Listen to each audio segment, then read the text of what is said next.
Like it's brand new. Like it's brand new. Thank my lovely wife for that.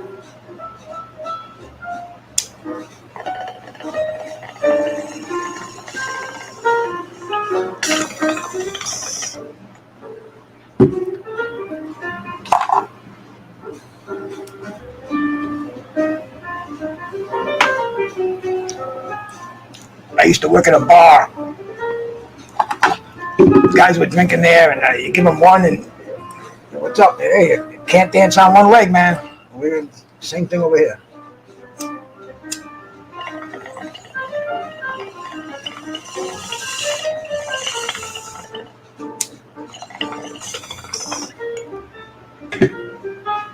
Power trio coming up.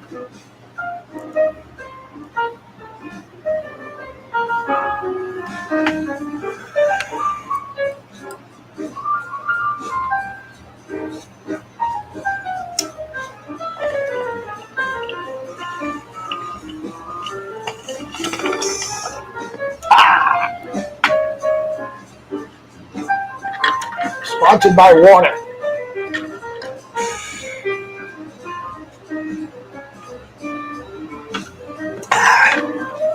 That's good.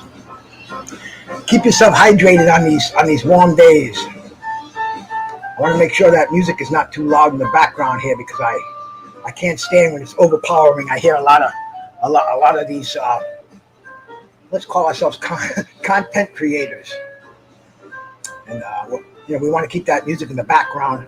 A few things we like to be a little predominant with, but we like to keep the jazz in the background here to keep it fresh. Excuse me. All right. Now, I was going to do this. I said Sunday night. Sunday night's kind of a funny night. I saw a few people on, but I didn't see much going on my end. So I said, let me go on tonight and talk about a little bit of the boxing we saw this weekend, and some of the other events.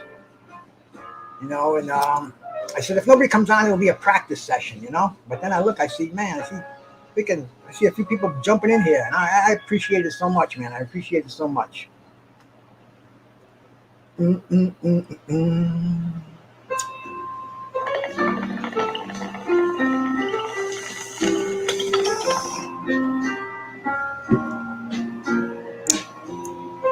This weekend we saw some good boxing, bro. I mean, we didn't see any championship caliber fights, but we saw the Dogbow and the Gonzalez fight. I thought that was a very entertaining fight, man. I really did, man. And then the fight before it, the Flores Jr.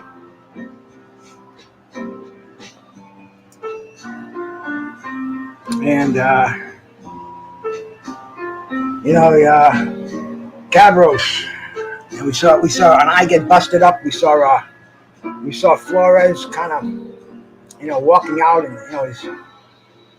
I think it might be over for Flores, but it's the way boxing goes, man. It's a tough sport we enjoy.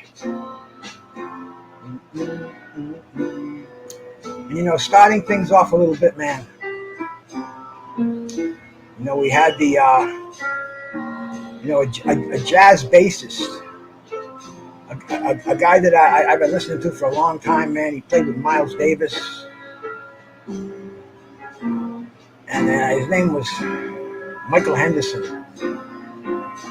Let me shout out everybody that came in here before I get off track over here, man. Because like I said, man, I appreciate you cats bumping in here and just saying hi to me, man. It kind of makes me feel liked. That's a good feeling. Shit. Opulent LD, my brother. Thank you for coming by, man. Thank you, my brother.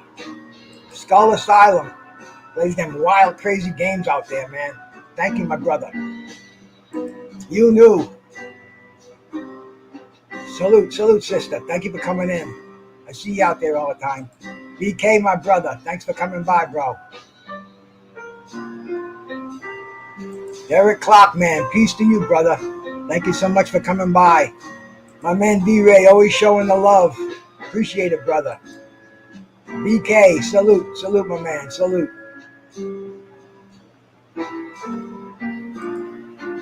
7006 Omerta, peace, brother.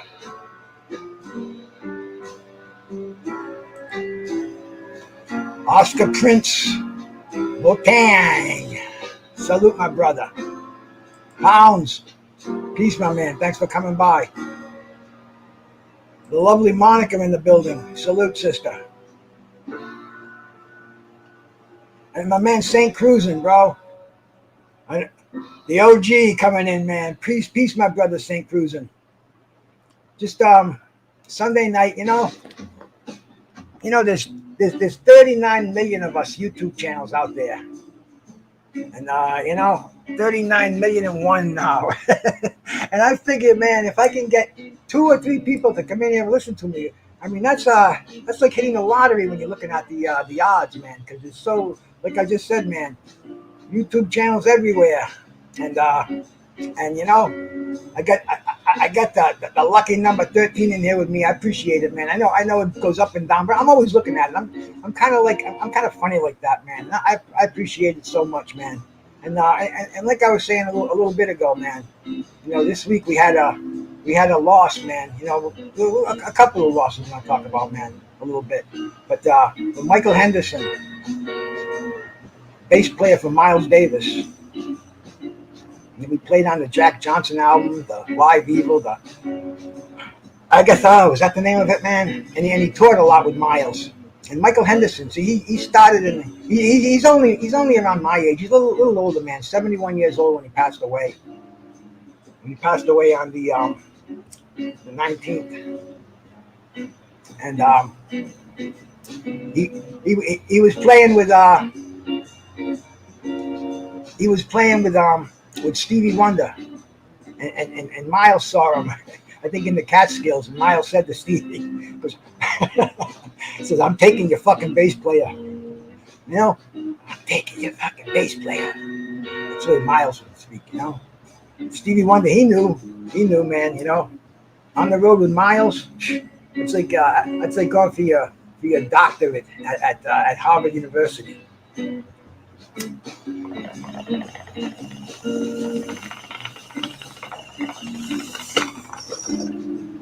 So Michael Henderson, man, he gigged a lot. He played with Marvin Gaye.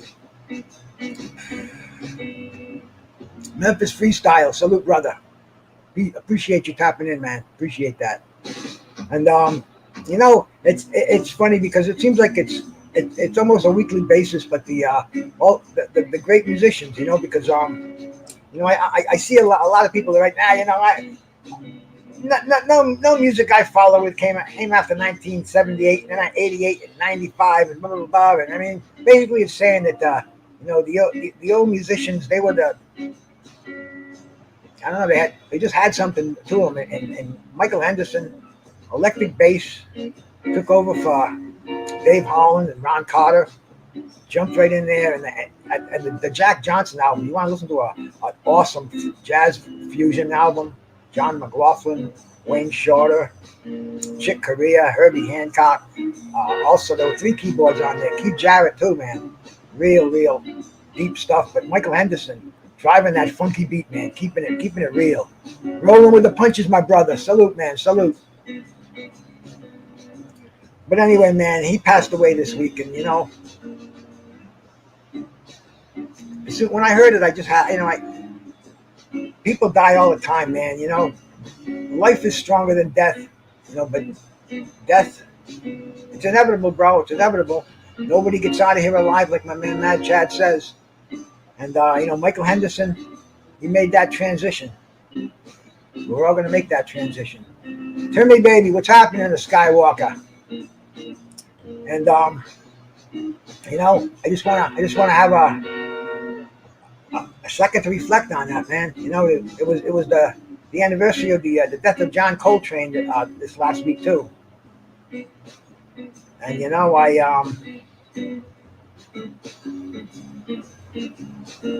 death, man, death. I guess you have to welcome it with open arms, baby. Nobody gets away, and the greatest boxers, man, the greatest jazz musicians, the greatest us. Hey, baby, it's inevitable, man. Don't fear it. Just just make sure you're prepared for it. Make sure all your affairs are in order. Because it's just so fleeting, and another one we heard about D Hodges, man. When D Hodges kind of when he disappeared from the airwaves. It was after I started my channel, and D Hodges, he came up and he came on my panel, and D Hodges was a cool dude, man. And he told me that he was going into rehab, but then he came on like a day later, and I said, "What happened, D Hodges?" He goes, they wanted my phone, and he wouldn't give up his phone. He wouldn't go into rehab because they wouldn't let him take his phone in there, and that's us. That's YouTube. That's the family. This is D Hodges' family. And D Hodges, people used to say some nasty things about him, man. People would say, "Oh, he doesn't stay on code. He goes to this channel and that channel." And bro, so do I, man. I think we all do. But D Hodges, he was a happy guy, man. I never heard him say a bad thing about anybody. He loved his boxing. He knew his boxing. He dug life, man. And one of the funniest things. Oh, D Hodges, forgive me, man. But he was on a live somewhere, and all of a sudden, boom, boom, boom, boom, boom, gets a knock on the door. Think kind of, but it was a social worker. And I mean, we all know D Hodges. He was on SSI, and he was collecting his benefits, and his social worker was there, and D Hodges, he didn't know his phone was on, and he's talking to her, and she's saying, "Well, Darryl, we have to show cooking facilities. If you're getting the food stamp benefits, we're going to have to show more than a microwave oven." And I can hear D Hodges, "Oh, but I'm a chef. I can do anything with a microwave oven." And I'm laughing so hard, man. And man, I think about that now, and I'm still laughing. And I told him, and he's like, "Oh, yeah, was that on? Oh, man, yeah, she was busting my balls." And dude, we want to remember him. And you know what I did, man? I put this thing up here. I'm gonna pop it up if I can.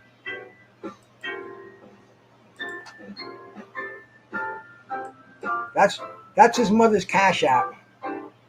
And he didn't have any insurance, and it's hard when a mother has to bury a child.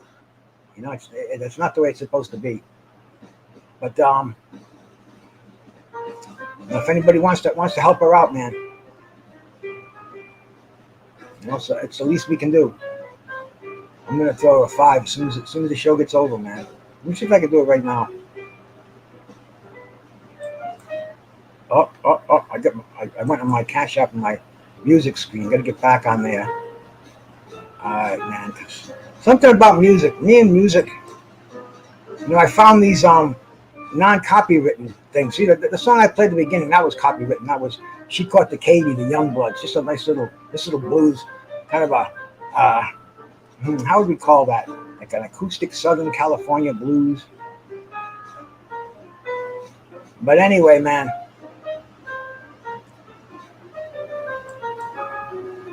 I'm gonna see if I can do that right now, man. I gotta take my glasses off to see my small screen here.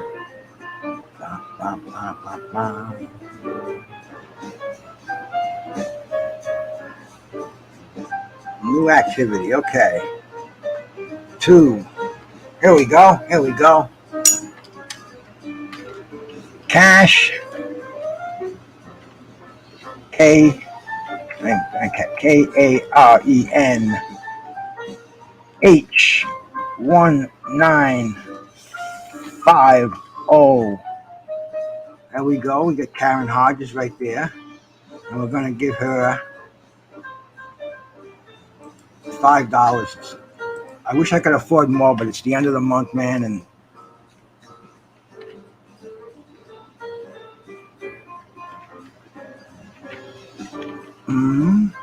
point. There we go. Hey. Boom, boom, boom, boom.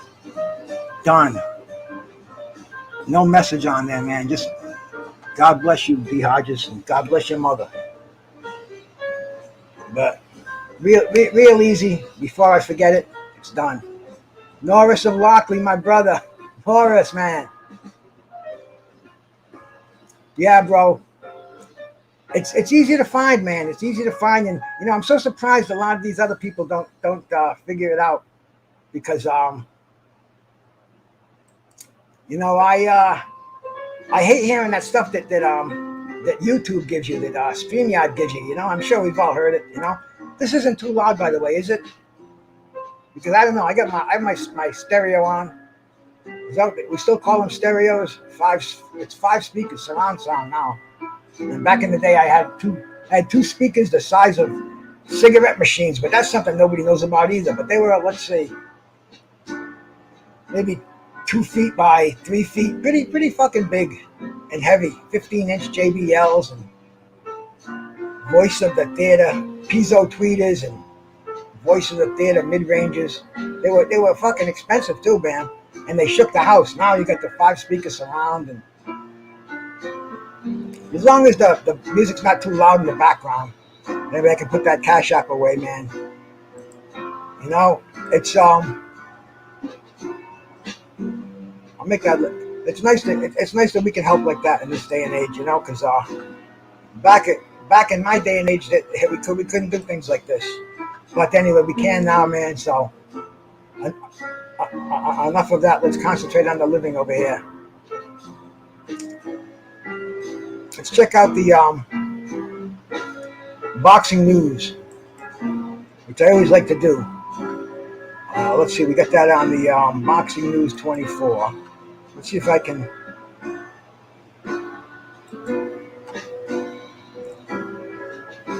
do some of this.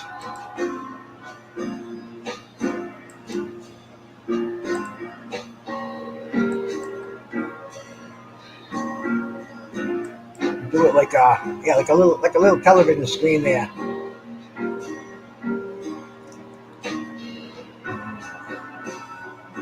We got the Dogbo defeats Gonzalez.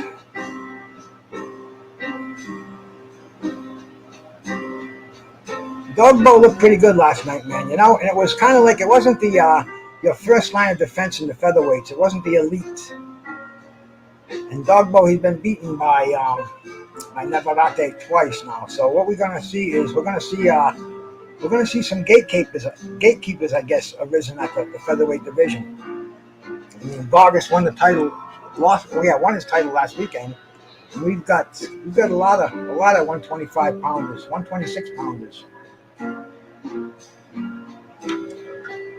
Dr. Mark, my brother, thank you so much for coming by.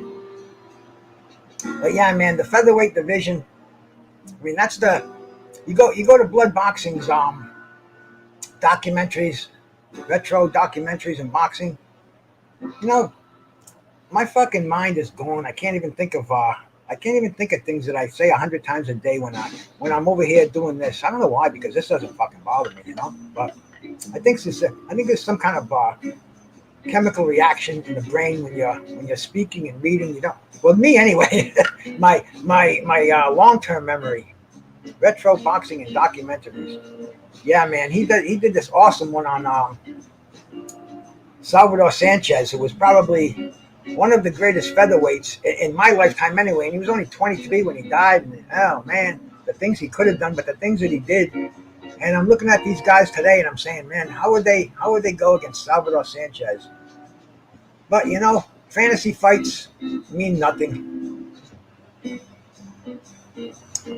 We saw a real close fight last night. I thought it could have been a draw. I thought it could have went either way, man. I mean, in fact, I was watching over at Mad Chad's, and who the hell was it in there watching it? Get This Smoke, real character. I like him, bro. But anyway, he was watching it, and he thought that Gonzalez. He thought Gonzalez should have got the split decision. I think he had money on Gonzalez. But, he couldn't come smoke. I said, you can't complain, bro. This was so close. If it wasn't for that last round, I think Dogbo, he went in there. His corner told him, 3 more minutes, 3 more minutes, 3 more minutes, give it to us. And he did. He gave it to them, and it was it pretty much got him out of that battle. He got slammed in the 3rd round with the right hand, man. I thought he was going to go down, if not out. But, man, tough little guy. Built like a brick shithouse, man. Looked like he was a smack athlete. My boy Matt Chad would attest to that, man. Huge shoulders, thick legs, and he just kept coming forward. He didn't he didn't back up. Although it was a slugfest, man. Gonzalez, Joet Gonzalez, tough kid. And he did his thing, man. He did his thing, but it came down to it's a sport for winners. That's the way they act today, because they fight so often that they have to get an L. They have to get a W. An L is going to put a blemish on their record. You're only fighting once or twice a year. Not much makeup time for that L. So they mean a lot. And what was this? This was the 3rd in a row for Gonzalez. So, man, you never know what's going to happen to him now.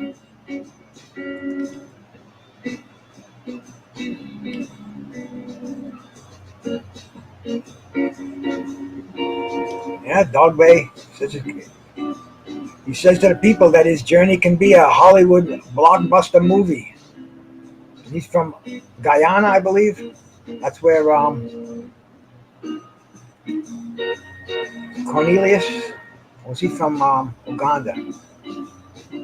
I know that the professor.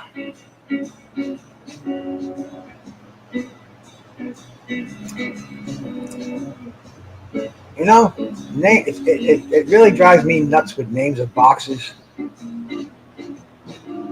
We all know who the professor, Azuma Nelson. I don't know why I couldn't think of Azuma Nelson, man. All of a sudden, pew! Smoking too much weed? Nah, probably not smoking a lot, enough weed. But yeah, man, he's another one from the country of Guyana. So it's, for a small country, it's produced a lot of superstar boxers per capita. Pretty cool, man. Joe Lopez, 40 ounce. Salute, my brother. Yeah, Azuma Nelson. I remembered it real quick, And I saw Azuma fight so many times, man. I could run a fucking Azuma Nelson show, for Christ's sakes, man. I watched him go down and have that draw with Jeff Fennick. I thought he got beat, and then he comes back. He destroys Jeff Fennick. I saw him go with Pernell Whitaker. The first time we saw him with Salvador Sanchez. Girl behind the mic, salute, sister. Damn. And see that really been bugging me as of late, man, because I can't remember things that these are the few things that I can remember is boxers' names back in the boxers from the 80s and the 90s, man, And Azuma Nelson, bro. Even now, man, I have to look up and see Joe Lopez. If I try to think of it quick, man, I don't know what it is, but maybe it's maybe the brain kind of gets a little bit looser as you get older. Maybe it's the onset of Alzheimer's. Who knows, man? Who knows? I try not to worry about it too much, but then again, I don't remember it until I'm in the situation. So.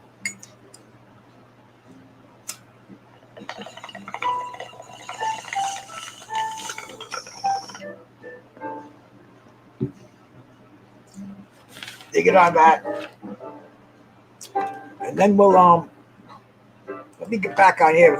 Let's go through the boxing 24. Let's see if there's anything interesting in here today, because it doesn't look like there's a lot. It looks like it's a kind of a short feed, but we'll see. Okay, they're gonna have the split decision loss, and boxing is weird, man. Hey, boxing is the only sport now the only sport where we have to wait till a referee, till judges, till a ring announcer tells us who won the contest. I mean, we go see a baseball game. We know when that last pitch is thrown. We know what the final score is. Jose, my brother, salute, man. We know what the score is going to be. Football, we know what halftime. Boxing, we have to wait until we hear and still or in the new. It's weird setup, man. Weird way to judge a sporting contest. And they tried open scoring for a little bit. I think they maybe should try that again because they were doing that 40 years ago on CBS, and they said it wasn't working because the boxers know what their score is. I mean, big fucking deal, bro. They know what they know what the score is. They know they're behind. They know they're ahead.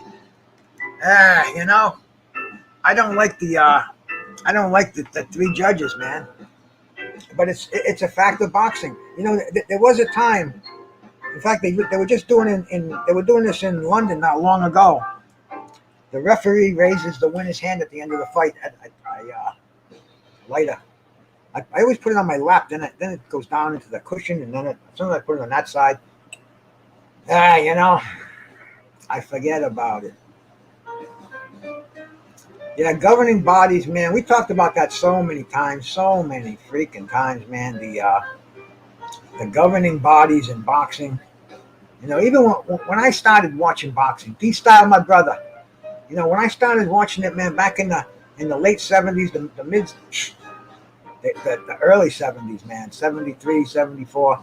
That's when I was buying the Ring magazines, the KOs, the Boxing Illustrated, the boxing whatever, man. But it was only the WBA and the WBC, and they didn't like each other. They didn't recognize each other's champions. It was all fucked up, and they used to call it the Banana Republic ratings because one was based in Venezuela. It started in Panama, then it went to Venezuela. But in the 70s, it was in Venezuela, and then you had the WBC in Mexico City. And it's funny, but way back then, a guy by the name of Carlos Mendoza, or was it Gilberto Mendoza? But it was a Mendoza. It was one of the two. He ran the WBA, and over in the WBC, you had Jose Suleiman. And you know how things remain the same, how they change. You got your fucking, you got the Suns running the both corrupt outfits. But in the meantime, we had the advent of the IBF, which was Bob Lee, who was the president of the IBF. He was with the WBA. I think he was the United States representative, and he had an argument with WBA president Carlos Mendoza, and he went off with Bob Arum of all people, and they formed the WBA in New Jersey. So that was the United States organization. Everybody said, "Oh, this is going to be one we can trust. This is going to be a cool organization here, man. This is honorable." He didn't like the corrupt going on in the WBA, and him and Bob Arum are going to form this IBF. And the thing was, man, a lot of fighters, they didn't even want IBF title when it first came around. It's as important as any of them now, but in its infancy, they had to give it to Larry Holmes. Larry Holmes, he didn't want the WBC. The WBA was, he didn't want a rematch with Mike Weaver, and then there was so many, John Tate, and so many different champions. Larry Holmes, he didn't want to be bothered with it, man. And anybody at the time, anybody that could say that Larry Holmes wasn't the heavyweight champion of the world from 1977 to 1985, they're out of their minds. WBA had a million champions, but Larry Holmes, he was WBC, got rid of that. IBF, lost that, but he had his linear title and Ring magazine title, and it didn't even matter because the heavyweight champion of the world at the time was Larry Holmes. I just couldn't see how the WBA could have their convention every year and call Harry Coetzee the heavyweight champion of the world, or Michael Dokes, or John Tate, or Mike Weaver, whatever. It was a traveling circus of contenders, pretenders. But anyway, man, it's no different today. And the only difference is today we put up with more of their bullshit.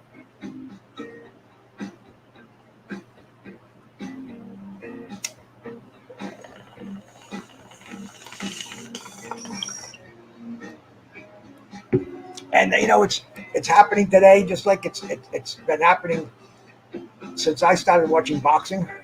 Now we got four of them, and four champions in one division. Come on, and not a Super Bowl to unify these champions, man. This is the sport that we watch, and we're crazy enough to put up with it. I mean, I don't even want to get into the money, the money going on. Andre Ward on Teofimo Lopez. Did he address those demons?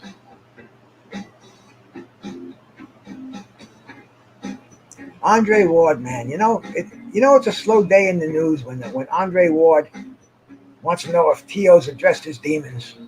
86 boxing, bro. Salute. Pedro Campa. Pedro Campa.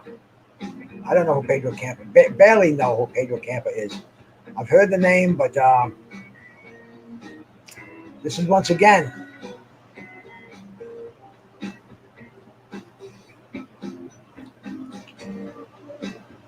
Turn up the microphone. Is that what you're saying, D? No.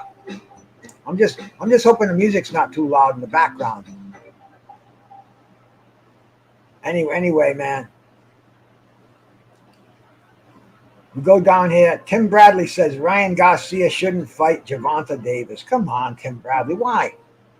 I mean, this is going to make news. Tim Bradley says he shouldn't fight Gervonta Davis.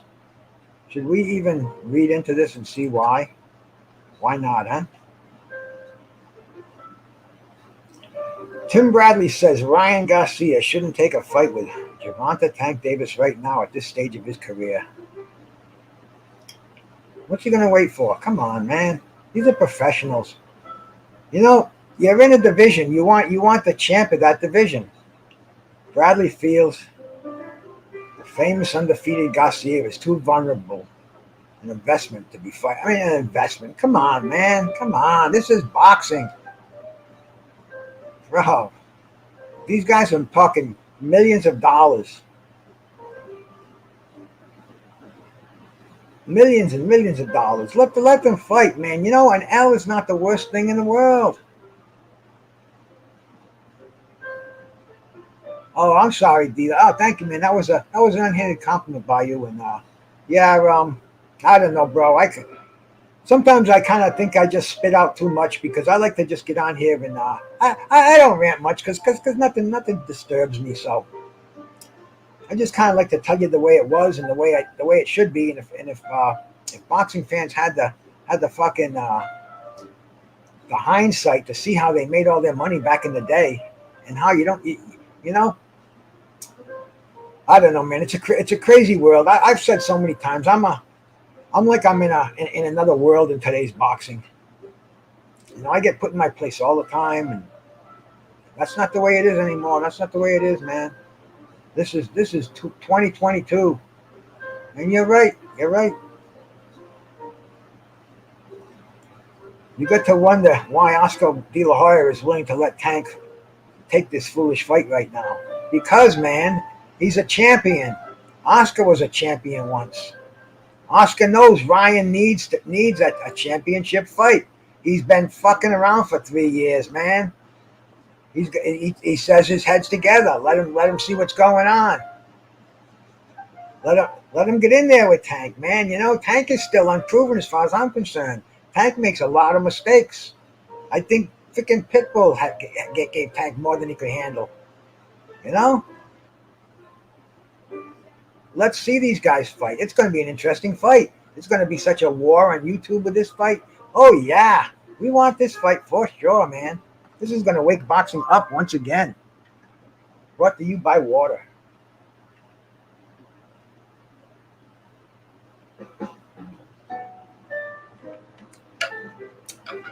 Make sure you drink your water daily, man. I am not going to preach it. I'm going to teach it, man. Keeps your skin hydrated. Everything, man. Water's the key. Aids in digestion. Keeps you regulated on both ends. Water's a good thing, man. If you're not getting enough water, if you think you are, do it. Keep drinking water, man. Keep drinking it. Especially this time of year. Make sure the old people you know are getting enough water. Keep them hydrated. You know, and beer doesn't count, man. That's a diuretic. So, water. For every drink you have a glass of water with it. But getting back to our boxing over here, man. You know, the fact that Floyd Mayweather is I mean, this is Oscar and Floyd. This is going to be such a good fight. This is going to be so anticipated. You know, whether it's as exciting as we're hoping it's going to be. That's secondary, because right now the buildup is where it's at. That feeling when they walk down the aisle. I want to get that feeling. I haven't had that in a long time. You know, maybe it'll happen. I don't know, man. I don't know. I want to see if both of these guys had fought the fighters that we expected them to fight at this stage in their career and had multiple belts. And this could be a war of killers over here. But instead, it's something they're going to try to charge you $80 to see. Yeah, D Styles. D Styles. He's in here too. He wasn't here earlier, man. So shout out to my bro D Styles. He invites me on his show Monday night sometimes, man. It's kind of a lot like this. I'm talking to myself over here, but Big Nick, salute my brother. Big Nick Boxing News. Peace, my man. Peace. But yeah, it's nice to talk some dude. A lot of times I'll get on panels and sometimes I'm guilty of it. I talk over people. People talk over me. You know, it's like see, D Styles, he runs a real organized panel. He doesn't mute anybody, but everybody speaks when they get their time, and you say your thing, and you can also go back and forth. You can talk, but I don't know, man. It just seemed more I don't know, bro. But shout out to D Styles, man. Afterburn, Monday nights, 9:00. Check it out. You might even see me there. But yeah, bro, this fight, once again, we say it has to happen, but do they ever really have to happen? I mean, we've been saying that about the I'm not even gonna say it. Let's see what else is in here. Joshua Buatsi and John Pascal. Wasn't John Pascal just caught hot? A 175 eliminator, and it's going to go after Beterbiev or Bivol. I mean, why don't those two fight each other? In a perfect world, that's what would happen. We'd get the best at light heavyweight. We got such a great chance to now, and it's a fight that a lot of people have different opinions on, man. And I'm sure both of these fighters think they can beat the other fighter. And imagine this fight on the undercard with the winner facing the winner. Bro, what's the matter with these people? So they want to have pay-per-views and put on extravaganzas.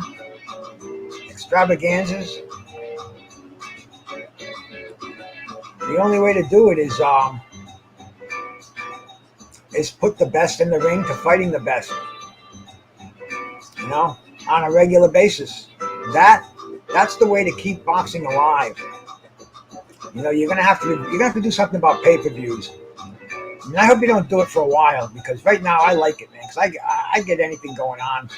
Doesn't go out on me. Maybe last night it froze once, but there's so many of them out there. I keep another one on another screen, so I can go blast that one when I have to. So I always, you know, it was great, crystal clear. I had it on my big screen. I was talking to the Mad Chad in his room on my small screen. Well, but that was only ESPN. But let me tell you, I don't have regular cable TV. I just get everything over the internet. I get all my sports. I get ESPN and whatever it may be. But what they're going to have to do, they're going to have to get a virtual they're gonna have to, if they want to sell home boxing, because anybody, let's face it, bro. If you can get something that they want to charge you $80 for, and it's not illegal, they're not illegal streams, bro. You know anybody that got busted for watching a fucking a boxing match on the internet, a pay-per-view fight on the internet? It'll be the first. I walked out of here one day a couple of years ago, and there were fucking unmarked cop cars, FBI cars, whatever they may be, black Mercury, with a Monarchs or Grand Marquis. Is that the Mercury? But anyway, man, there must have been 10 of them out here on both, more than that, 15 of them, and all the dudes in there, they're dressed up like ninjas. They had the hats on and shit, and I'm like, oh fuck, are they coming to get me, man? But I'm walking with my dog. I got a sweet pit bull, and I guess the busting the dog. JC, my brother, salute, man.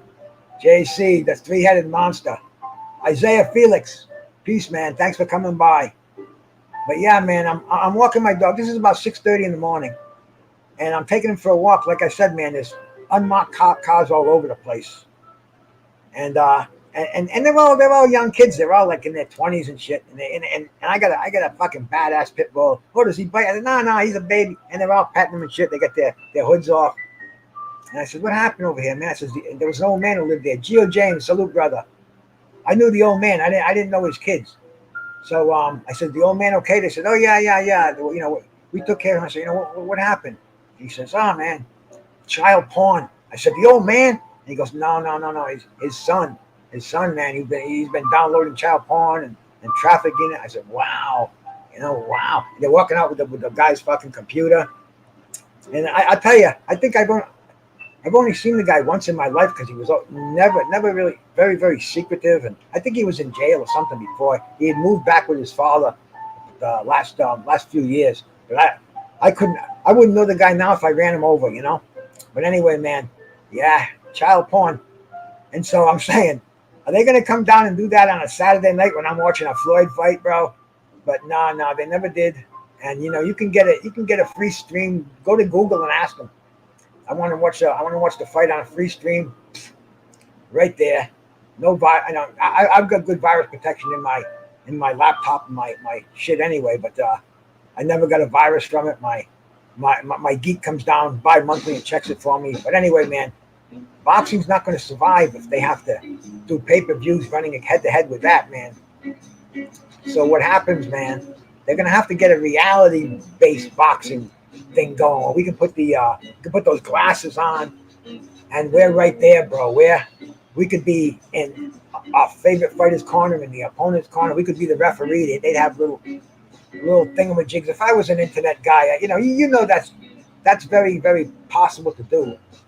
Tony Boswell, man, peace, my brother. I'm just surprised I haven't done it yet, man. Interactive boxing, and it would be an event. It's not like sitting down here and watching the fights. I don't care how crystal clear and how big the screen is. But man, yeah, you got it, Skull Asylum, bro. You're hip on all that shit, bro. I wish you were a designer, bro. What do they call them? I don't even know, because I come from the generation where shit, man. I say it all the time. We used to walk in elevators, and there was a guy there dressed up in a fucking general's uniform, pressing buttons for us. The computer was when it came around, man. The first computers I saw were when I was in college in the mid 70s, and a fucking computer was a whole room, and he used to spit out the cards and shit.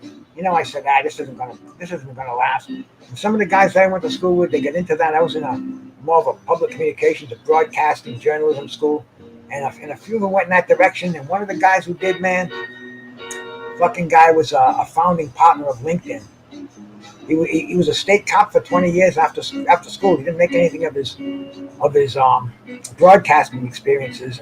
Got a job as a state cop, but then he, when I heard from him 20 years later, the dude was part of LinkedIn and had his own plane flying over fucking Arizona, and he telling, But I remember back in the day, man. But yeah, you got it. Virtual reality boxing. I think floppy disks, all that shit. But man, I was so new. I didn't even get a computer until 1995, and I'm kind of like learning every day. This shit here, if you told me I was gonna be able to do this a few years back, you're fucking high, you know. But anyway, man, you would be fucking high.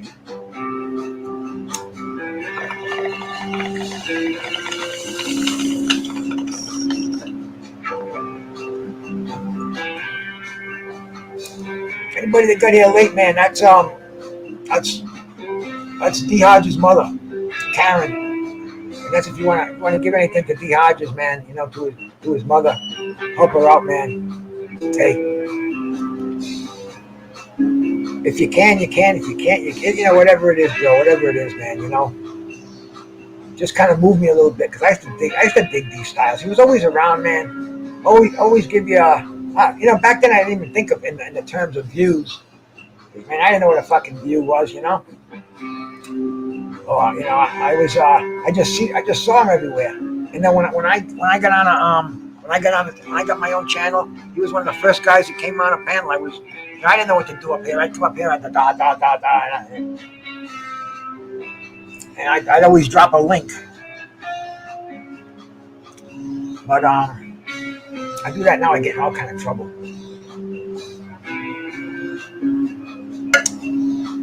But when I did, man, D Hodges came up here, and it was just just nice talking to him because, like I said, he was in real life or in this life, screen life, just like he was in the chat, So just a friendly guy, and he had that voice. He's from Boston, man. Fucking shout out to D Hodges, man. Rest in power, my brother.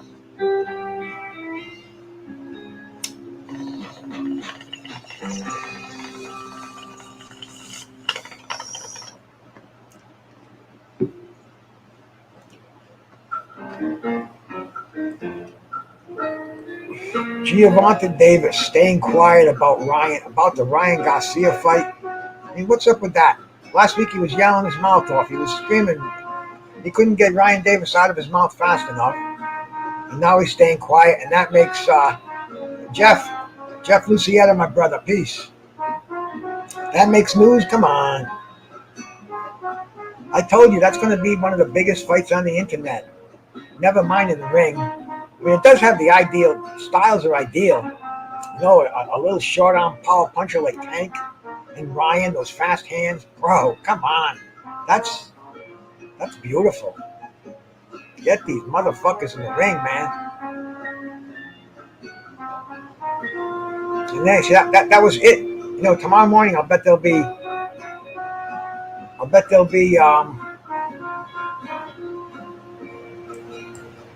10 stories in there. But a hot weekend in July, a lot of people are on vacation and shit. So we only have a very short boxing 24 today. But it was a short boxing weekend too, man. We had cool fights, but there wasn't a lot of them. Just like what's going to happen next weekend. What's going on next weekend? Let's check it out, man. Let's check it out. Let me get my screen up a little bit, man.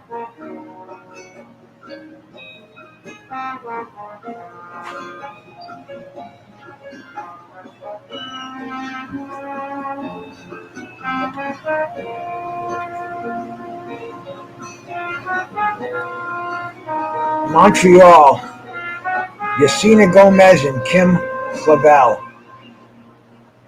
Women's junior flyweight title, WBC version. And the ladies, man, you can't get away from them. They're around. Sonia Asano, Alexandra Ruiz for Sandro's WBC Women's Interim. Come on.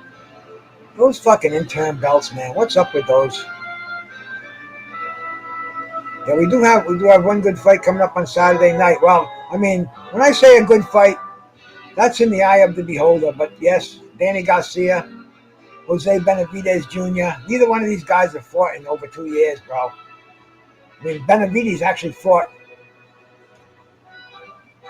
after fucking Danny Garcia, who already, what do we hear out of Danny Garcia's mouth? I was only 50%. The OG, my brother, salute, man, salute. We hear out of Danny Garcia's mouth, I was only 50% for Errol Spence. What the fuck we want to hear that shit for, man? And Jose Benavides, all we can think about him is dragging that leg around the ring, man. I mean, this is what we're anticipating. This weekend coming up. Come on. You know, I told you cats so many times, I come from the days where they fed us filet mignon every weekend. And you know, they're tossing you guys cheeseburgers. Not even, I'm going to say fried bologna sandwiches some of these weekends. And you know, we're taking them and we're eating them and we're saying, give us more, give us more.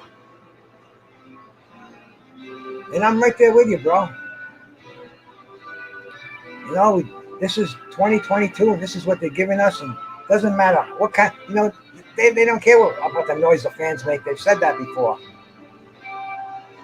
Aaron Kownacki, Ali, Demerson, heavyweights. I think Demerson's undefeated. Kownacki, man, he got beat twice by the Robert Helenius, man. You know, Helenius, possible opponent for Wilder. I don't know, man. I think he's shot, and I think that would be an easy fight for Wilder. But you know, it'd be a good comeback fight. And Kownacki, man. Nah, I didn't think he had what he had, man.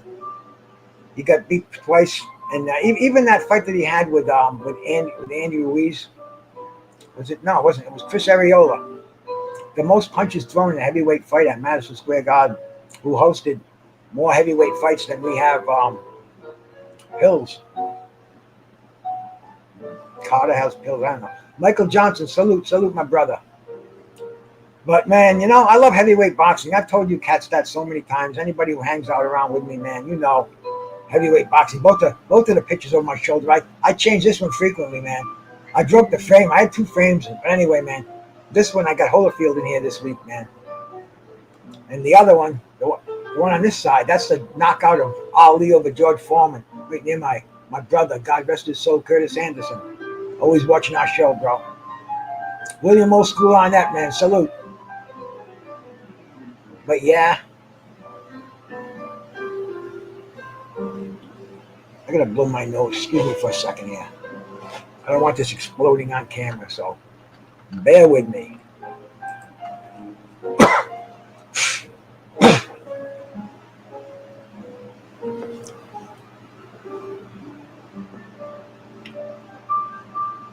Okay, I'm back.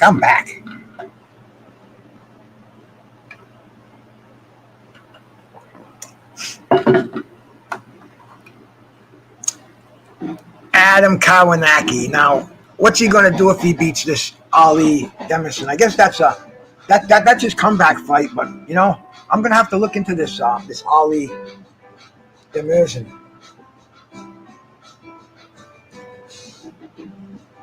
I hope it's gonna be and Gary Antoine Russell is on this card too against Francis Bartholomew. This is a good card, man. This is in Brooklyn at the what the fuck is the name of that big arena in Brooklyn? See, that something I would know off the top of my head. 16,000 seat arena.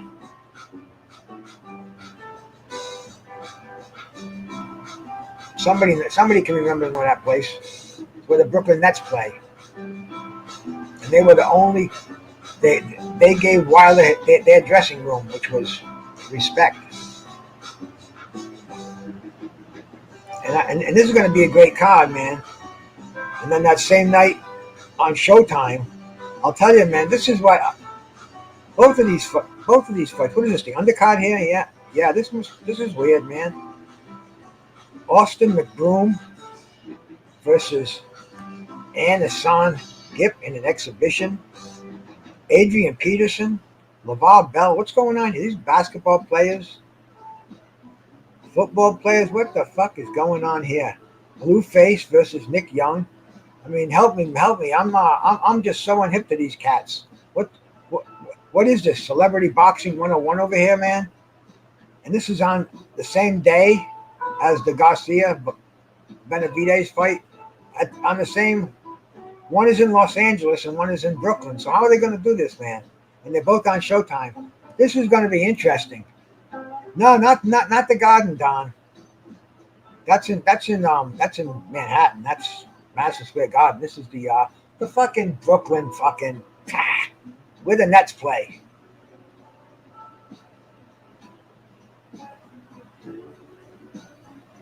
That's okay, William, brother. It's, seeing you here, man. Salute, bro.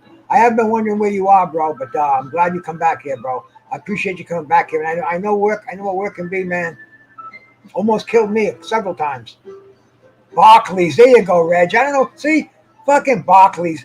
If I was in a Barclays Center, Barclays, for Christ, fucking Reggie has to tell me that. I could, and it totally blitzed my mind. You think it's this shit, man? I don't know, man.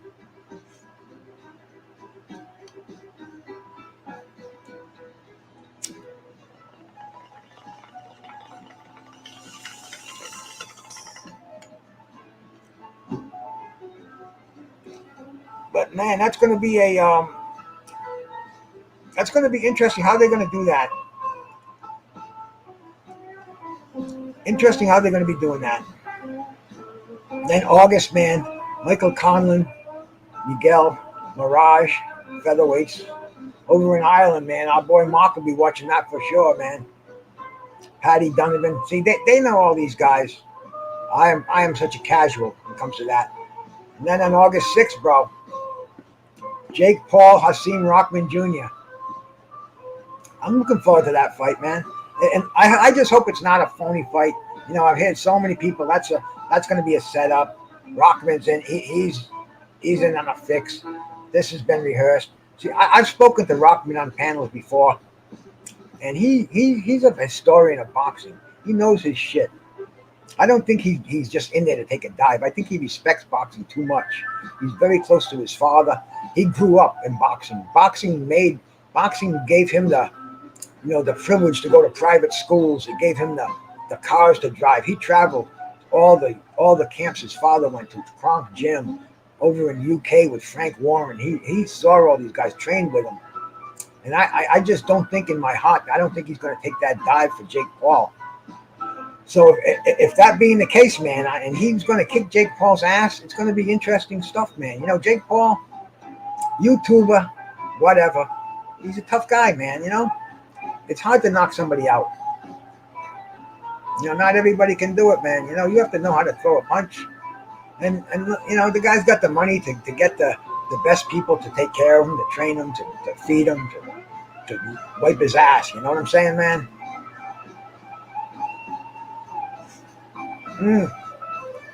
I'm with you, my brother. I'm with you 100%. That Tommy Fury fight, that was just a weird thing. All of a sudden, Tommy Fury can't come to this country, doesn't give a reason, and we're hearing all this Kinahan stuff, and it's very, very just fucking bizarre. This is the bizarro world of boxing. This is the stuff that before when I was growing up, the mob. I mean, you come to Rhode Island, you go to Tiny Richie's gym in fucking in Warwick, bro. That's where you had to.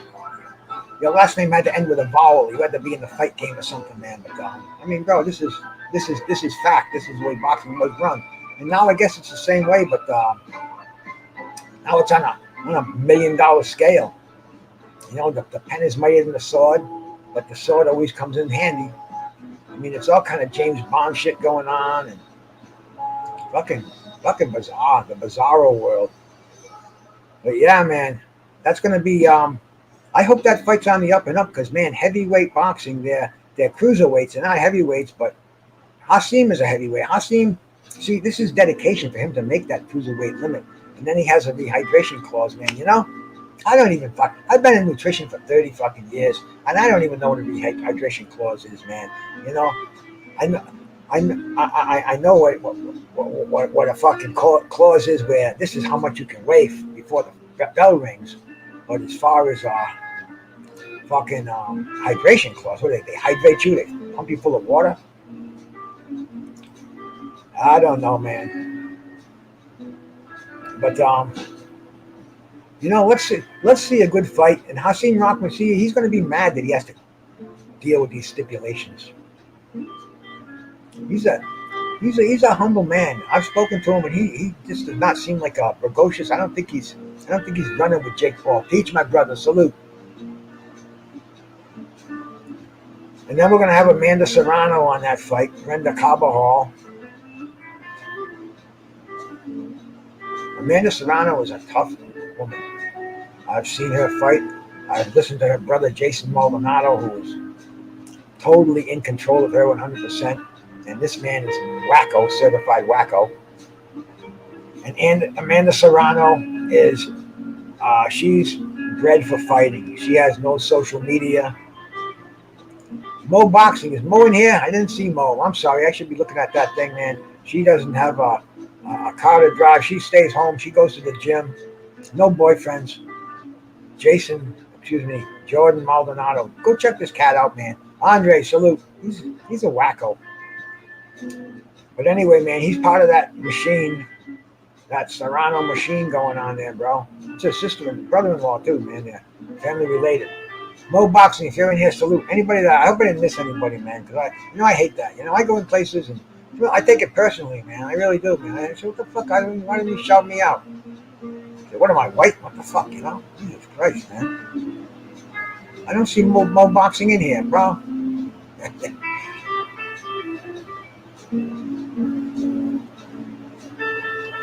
My brother Mo Boxing,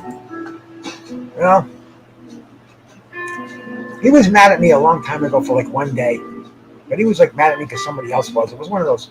See, I ride by myself. Enoch. All right, my brother. Salute, bro. Thanks for coming in, man. We'll wrench you right up, man. You've seen me over there, bro. We'll definitely we'll moderate you because I'm one of these guys, and I believe that if one has a wrench, they all have a wrench, or none have wrenches. Anybody that doesn't have them, that's because I got 3 screens going, but I have a tough time keeping charge with one of them. So if any of my brothers are in here that I don't have them moderated up, ain't no big thing, but I just don't want you. I don't want you timed out or fucking blocked or anything like that, because I don't have anybody blocked or timed out in here. I don't have anybody I took their adventures with. I said, even the ones who hate me, you're not blocked. You're not fucking blocked or timed out. You can still come in here and say whatever you want because you're wrenched up too. The only one I can do something about you is me, and I don't think I will because I don't give a good fuck about it anymore, bro. I like being up here. I like having people in my chat room, man. I appreciate the good vibes I'm getting. The weed's kicking in nicely. Sunday night's winding down. I get up early tomorrow, man. I gotta go see I gotta get surgery on my fucking my left eye, man. I've got a cataract in the fucking thing, and I have to go see the surgeon tomorrow for the second visit. And he's gonna tell me when and where, and it's gonna to get the laser bullshit done. And I won't need the glasses. I'll be able to see. But man, it's fucked up, man. I thought I was going blind in my left eye. What the fuck, man? I don't even want to drive anymore, But he said, "Oh no, you have a cataract, and we can take care of that for you." And he gave me showed me this movie and everything else. So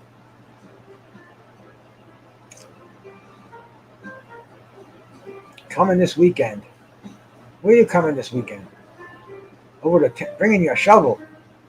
When people come to my house, they bring their shovel because we have clams in the back here, man. People dig clams over here. So we're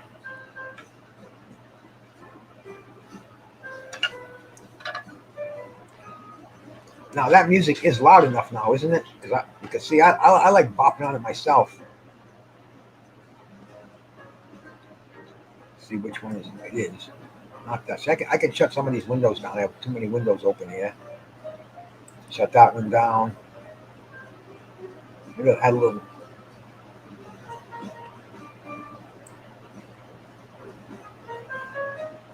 a little bit more volume to that so I can hear it. Yeah.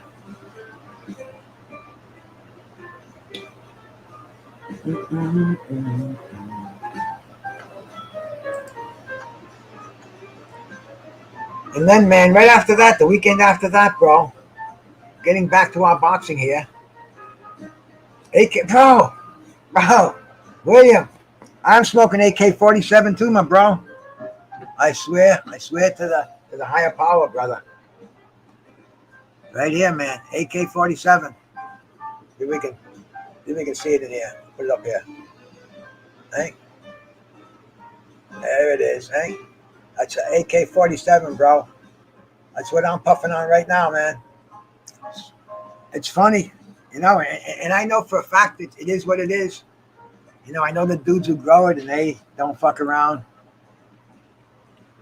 They always have what it is, and I always gun for it. Yeah, see the AK-47.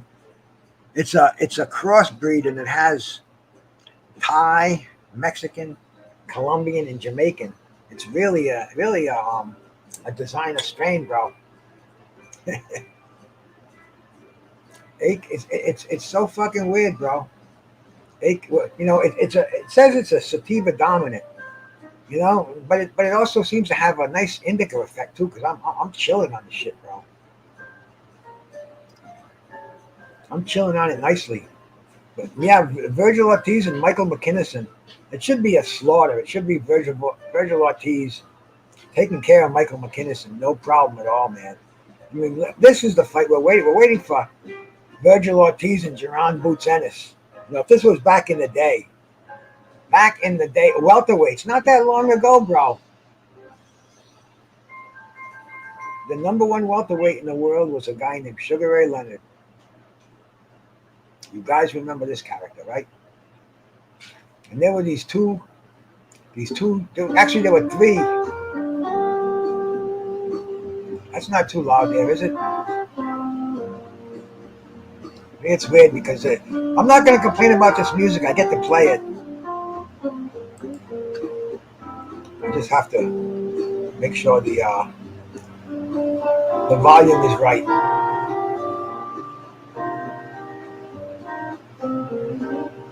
Oh, bro, I'm sorry, man. Enoch. Is this my buddy Brian? Shit, man. Wow.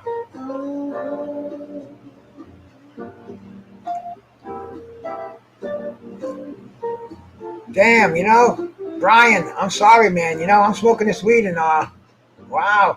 Bro, this is Enoch is my brother Brian, man. And that's Tim Witherspoon's business manager. Enoch. Brian. Damn. Marketing manager. I'm sorry, bro. But I know you're an integral part of Tim's life. And Tim is my brother. I love I've only spoken to Tim here. I wanna bump flesh with Tim, man. I wanna say hi to him one of these days. In fact, Brian, I just bought a fucking shirt. I'm gonna show you. Give me a second here, man. Like I was gonna get in touch with you. Just give me 1 sec here, bro.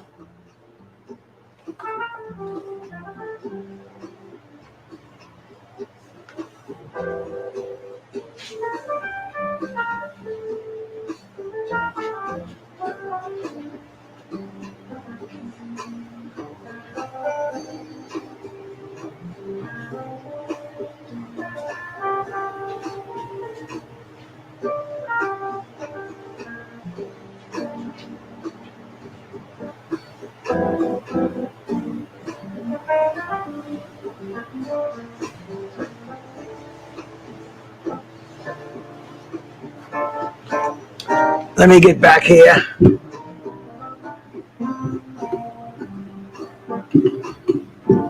Ryan, I love boxing T-shirts. And I said to Google the other day, I said, man, I want to get a Tim Witherspoon T-shirt. And I got this one, bro. It says Terrible Tim Witherspoon. And it's a white T-shirt, man. And the first thing I said was, man, I gotta call Brian and see if Tim's getting any money for this. Because if not, man, I won't wear it. And I'll tell them you're selling registered trademark, bro. I don't know, man. I don't know how things work in the business world. But I like to see Tim get everything that he's due because, man, that, when we spoke to Tim on the air, he told us what he made when he went and fought fucking Tony Tubbs for the title. He didn't even make $100,000, bro, for a fucking heavyweight, a former heavyweight champ to come back and fight a current heavyweight champ and make under a fucking $100,000. Come on, what world do we live in? And Tim is such a great guy, and I've been watching a lot of the things that Punch Skunk, my brother Greg Towns, man, former light heavyweight fighter from East Providence, Rhode Island. He was taking this filming of these boxes at Iran Barkley. It was a fundraiser, and I think it was the Iran Barkley Federation. But man, such great fighters there, and Tim was there. And man, you know what I'm gonna do, man? I'm gonna go pull up one of the things from here because I know Craig. He wouldn't mind if I showed it. And these are I showed them before, but I'm gonna go see if I can dig one up here, man. See if my skills.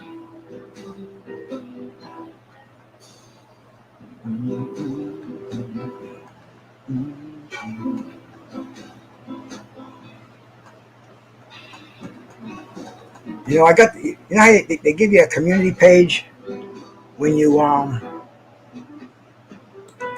when you get 500 viewers on YouTube, they give you a community page, and I've got one, and I put so much stuff on there because I like sharing stuff with my brothers, my sisters on here.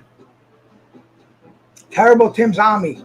Brian, you get, man, I told Tim, because Tim's been putting up videos. He put one up today, and he put one up the other day, man, and he's training with some young guys. He's critiquing their training, and then he did one with and I didn't know who that dude was. They were talking about the Frank Bruno fight, and Tim was saying how Muhammad Ali saved his life. That those fucking Brits, they wanted to kick his ass. They wanted to kill him. And you know when Tim, you can tell when he's telling a true exciting thing, his eyes get big, and he's like, and it's like, and he was with another OG up there, man.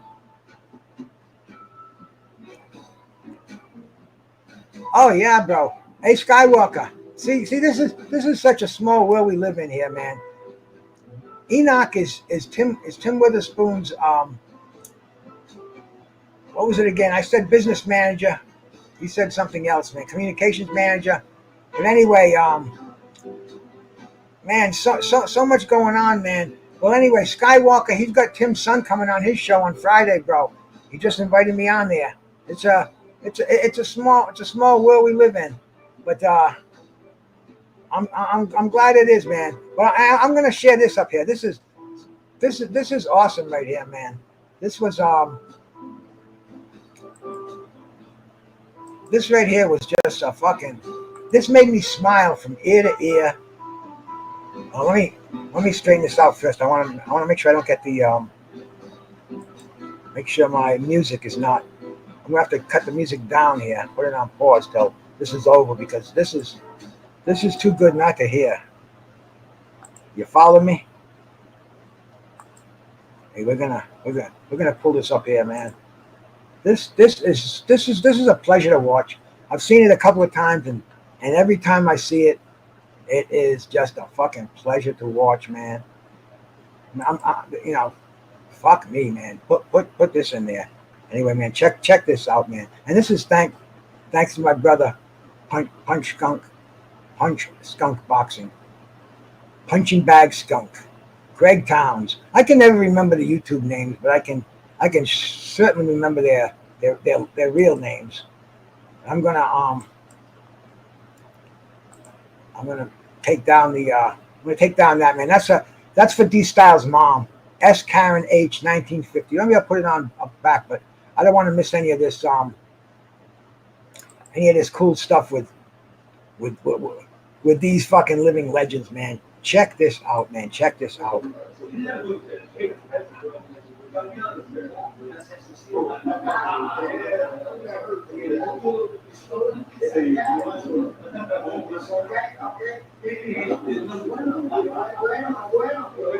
Look at that, Roberto Duran. I'm missing the good stuff over here, Rich. Tim.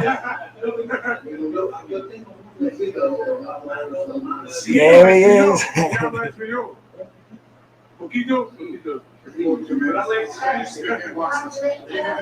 Oh.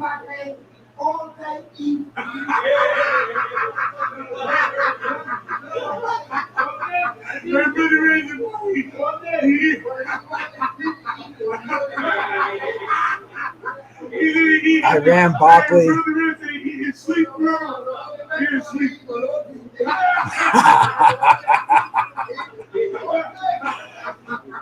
I don't even know what he's saying, but I'm laughing like hell just watching him laugh. That dude right there was Lou Severici, that white dude. Remember Lou Severici?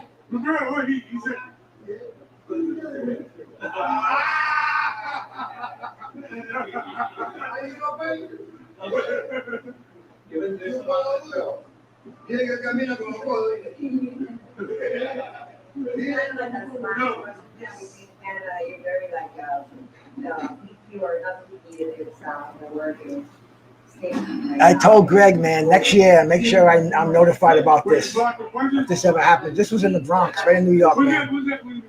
About 2 weeks ago.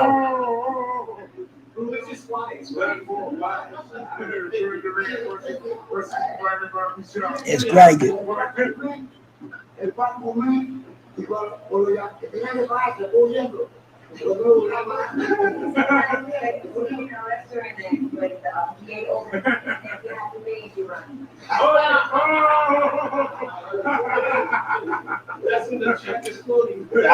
I saw that doctor, Brian. He was doing the balance. Man, it's tough to balance when you get older, bro.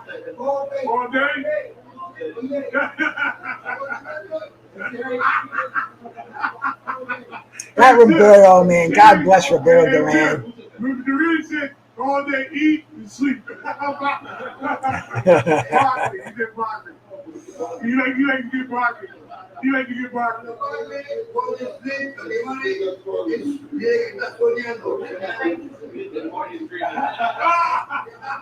Hey, don't forget to hit that thumbs up while you're in here too, man.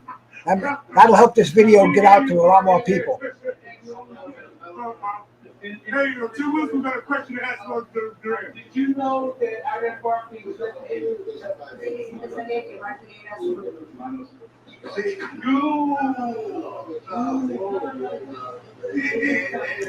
Here we go.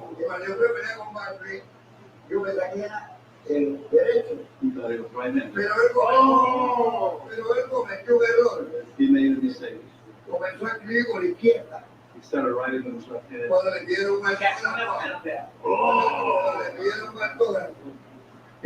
He said when the photographers on you. What a fight that was, man. So he thought he was left-handed. He had concentrated training camp for your right hand. Right hand. Then I changed my Oh, I didn't know that. He thought he was left-handed. Well, I didn't know that, bro. No, I seen him. I seen him right with the left hand. That's why he was throwing all those left hooks. Oh, I see.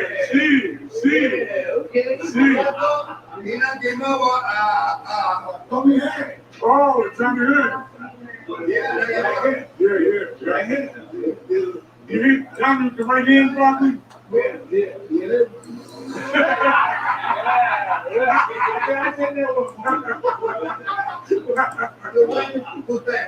I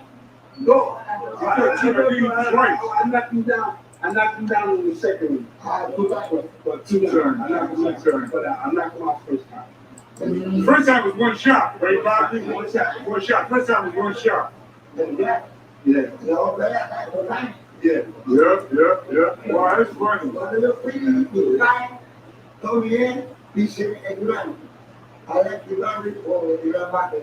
You married or married? It ain't the person who drives. Si la casamos conviene. You're very, Keep them out. Keep them out. Aprende inglés, pero no, Actual. no hable. Si we really care, we speak with you. Okay.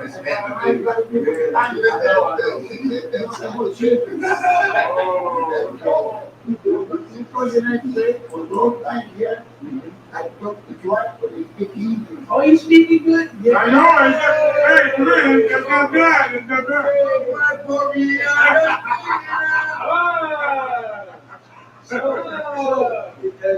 He lazy. He's speaking English. Brandon is lazy. Okay. Dice que cuando working in place. He can speak it. Oh, he speak Spanish. Easier. He's not speaking. He don't want to speak. He prefer to speak. Dile, a mí, dile que yo hablo López, dile que puedo hablar de eso. Dice that yeah, he talks about whatever he knows and that he can express and Okay. So, Only money, only woman, it's good for me. it's easier. Then I bring you here, and then I send you to Island American Talk School.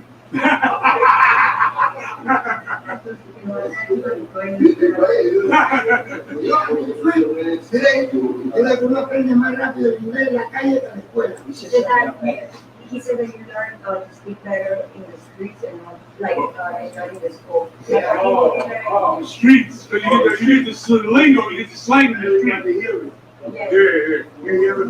Cuando uno llega hablando inglés en la calle, uno quiere aprender rápido lo que ellos dicen. Since when you hear them, you want to learn faster so you can talk. Mucha gente me habla inglés, pero yo no entiendo. A lot of people talk to me in this time, so that's understand. Yo me río creyendo que la And entiendo. I laugh, you know.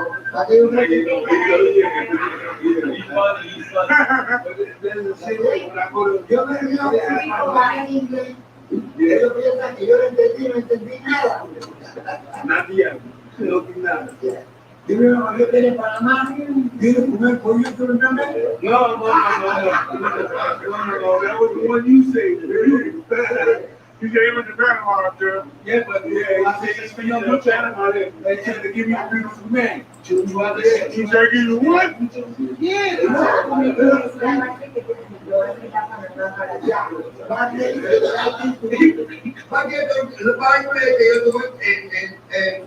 En California, el pato loco. ¿Qué dice? Yo no comprendo. Hey, I know the local be crazy. Local be crazy.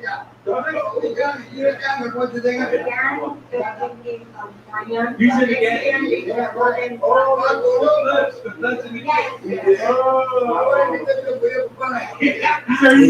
You got mixed blood green sitting down there too in the back. Ya tiene nuestra escuela.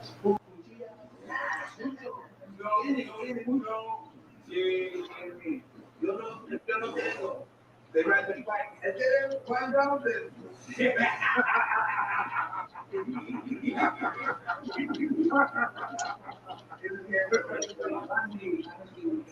That's Gandhi's drink, right? Gandhi. Right? Yeah, the big,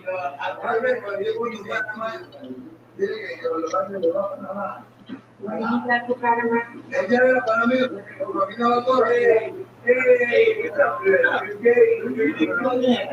up, Karen?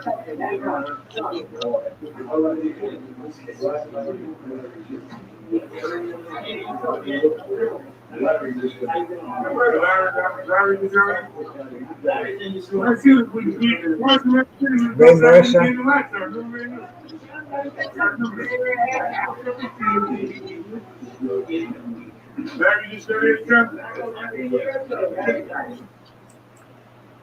I mean, that is just so cool. Hey, I dropped the link out there. If anybody wants to come in, Healer, my brother, salute Focus Ball.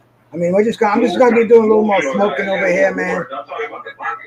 Hot. You know something? That was just somebody's fucking wife. See, I get this thing in my system when it continuously plays. You know, the auto replay. I guess we all got that. That's H Money. H Money's doing a live right now, man. My brother H Money in there. The fucking guy's nuts. He loves boxing though, bro. I mean, he's fuck, man. You know, this internet.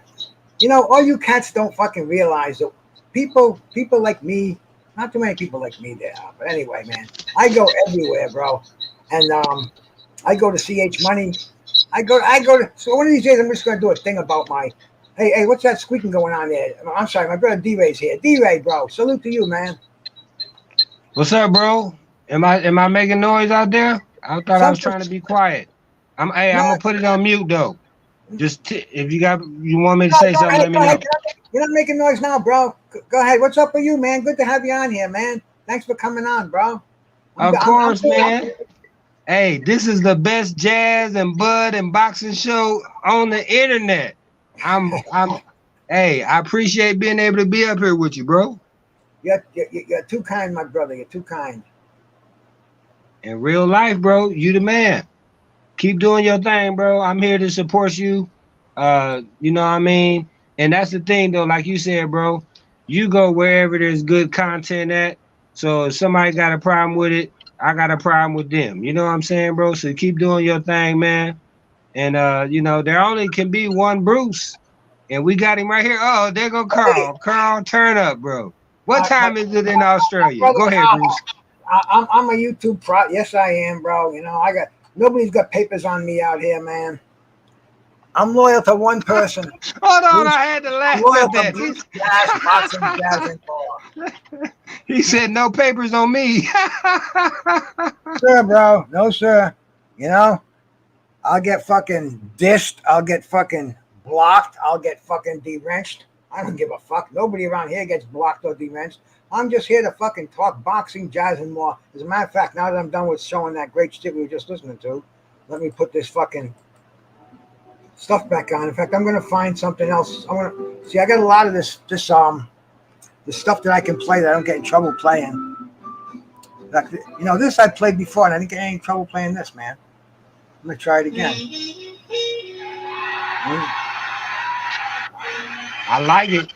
That's Tiara Do. Salute my sister. Thank you for coming up here. Yeah, this is a little Carlos Santana, Wynton Marsalis, Herbie Hancock. It's a live recording, and I didn't get slapped last time I played it, and I don't even care if I do because I'm not a monetized channel, man. I'm not looking for 1 million views. It's tough enough handling the fucking the people that come in here now. I hate to miss anybody in that chat room, bro. This song's called Round Midnight. This is a very famous song. This is a Miles tune, bro. This is big. Many musicians do this song. There's vocals to it and everything. But yeah, bro, you know, background stuff. So what are you up to, D-Ray? What brings you out tonight? You still there, D-Ray? Man, I dropped the link because I was getting sick and tired of talking, bro. I had nothing else to say.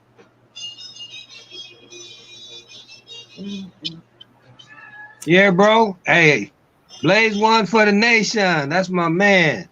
Legalize, baby, legalize. Let's legalize, huh? Let's legalize. Hey, I got a question for you, bro. Do you think, what's my man, the Blade? Iran the Barker? Blade, yeah. Should he be in the Hall of Fame? Yes or no? You know, it's so subjective. First of all, I think every state should have a Hall of Fame. As a matter of fact, this afternoon, Philadelphia Hall of Fame had its inductions. Michael Spinks was the master of ceremonies, and they inducted a lot of Philly fighters in there. And that's the thing. There's only so many fighters that can go on the ballot, and there's only so many fighters that can be freaking admitted to the Hall of Fame. So I mean, the Nevada Hall of Fame is wild. I know people are going to go out there for their induction ceremonies in November. The fucking Atlantic City Hall of Fame is awesome. There's two of them, as a matter of fact, in Atlantic City. And the Hall of, does he belong in there? Absolutely. Will he get into the International Boxing Hall of Fame? I don't know. But like I said, bro. Damn it! What was that, bro? Oh, that was the homie. He slid up and messed it up. But keep going, bro. He said, "What was that?" Oh yeah, no. I'm just talking about shit, man. I don't even remember anymore. I got something. Something caught in my fucking tooth. Not anymore. I'm just fucking unwinding over here, man. Sunday nights, Sunday nights. When I first started on these YouTube fucking on this fucking let's call it a party line, a phone call where you can get everybody. Back in my day, bro, you had a telephone. There was somebody across the street from you that had the same fucking line as you. They would be listening in to you talking on the phone. Honest to God, D-Ray. But that's what this is like. And anyway, man, what was my fucking... I had a good point I was going to make. Oh, yeah, Sunday nights. I used to dig fucking Sunday nights, man. A lot of people had shows that I used to go on, and we'd kick back, and fucking they'd be smoking. We'd talking old boxing. No fucking racial, no tribal, no hatred, no nothing like it is now. This was in fucking, let's see. I think I started listening to going on here. It was just before the first Wilder Fury fight. What was that? 17, 16, 17, whatever it was, man.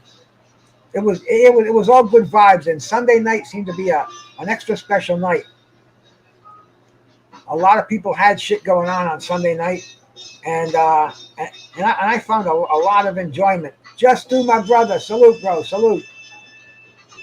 Yeah, bro. I got some fucking AK-47 right here, man. I got a couple of other things, like in my jaw. You know what I do, man? I fucking take, like when I'll get a strand, right? Well, let me show you. It's easier to show you than it is to tell you. So let me do a hit on this. Have a swig of water.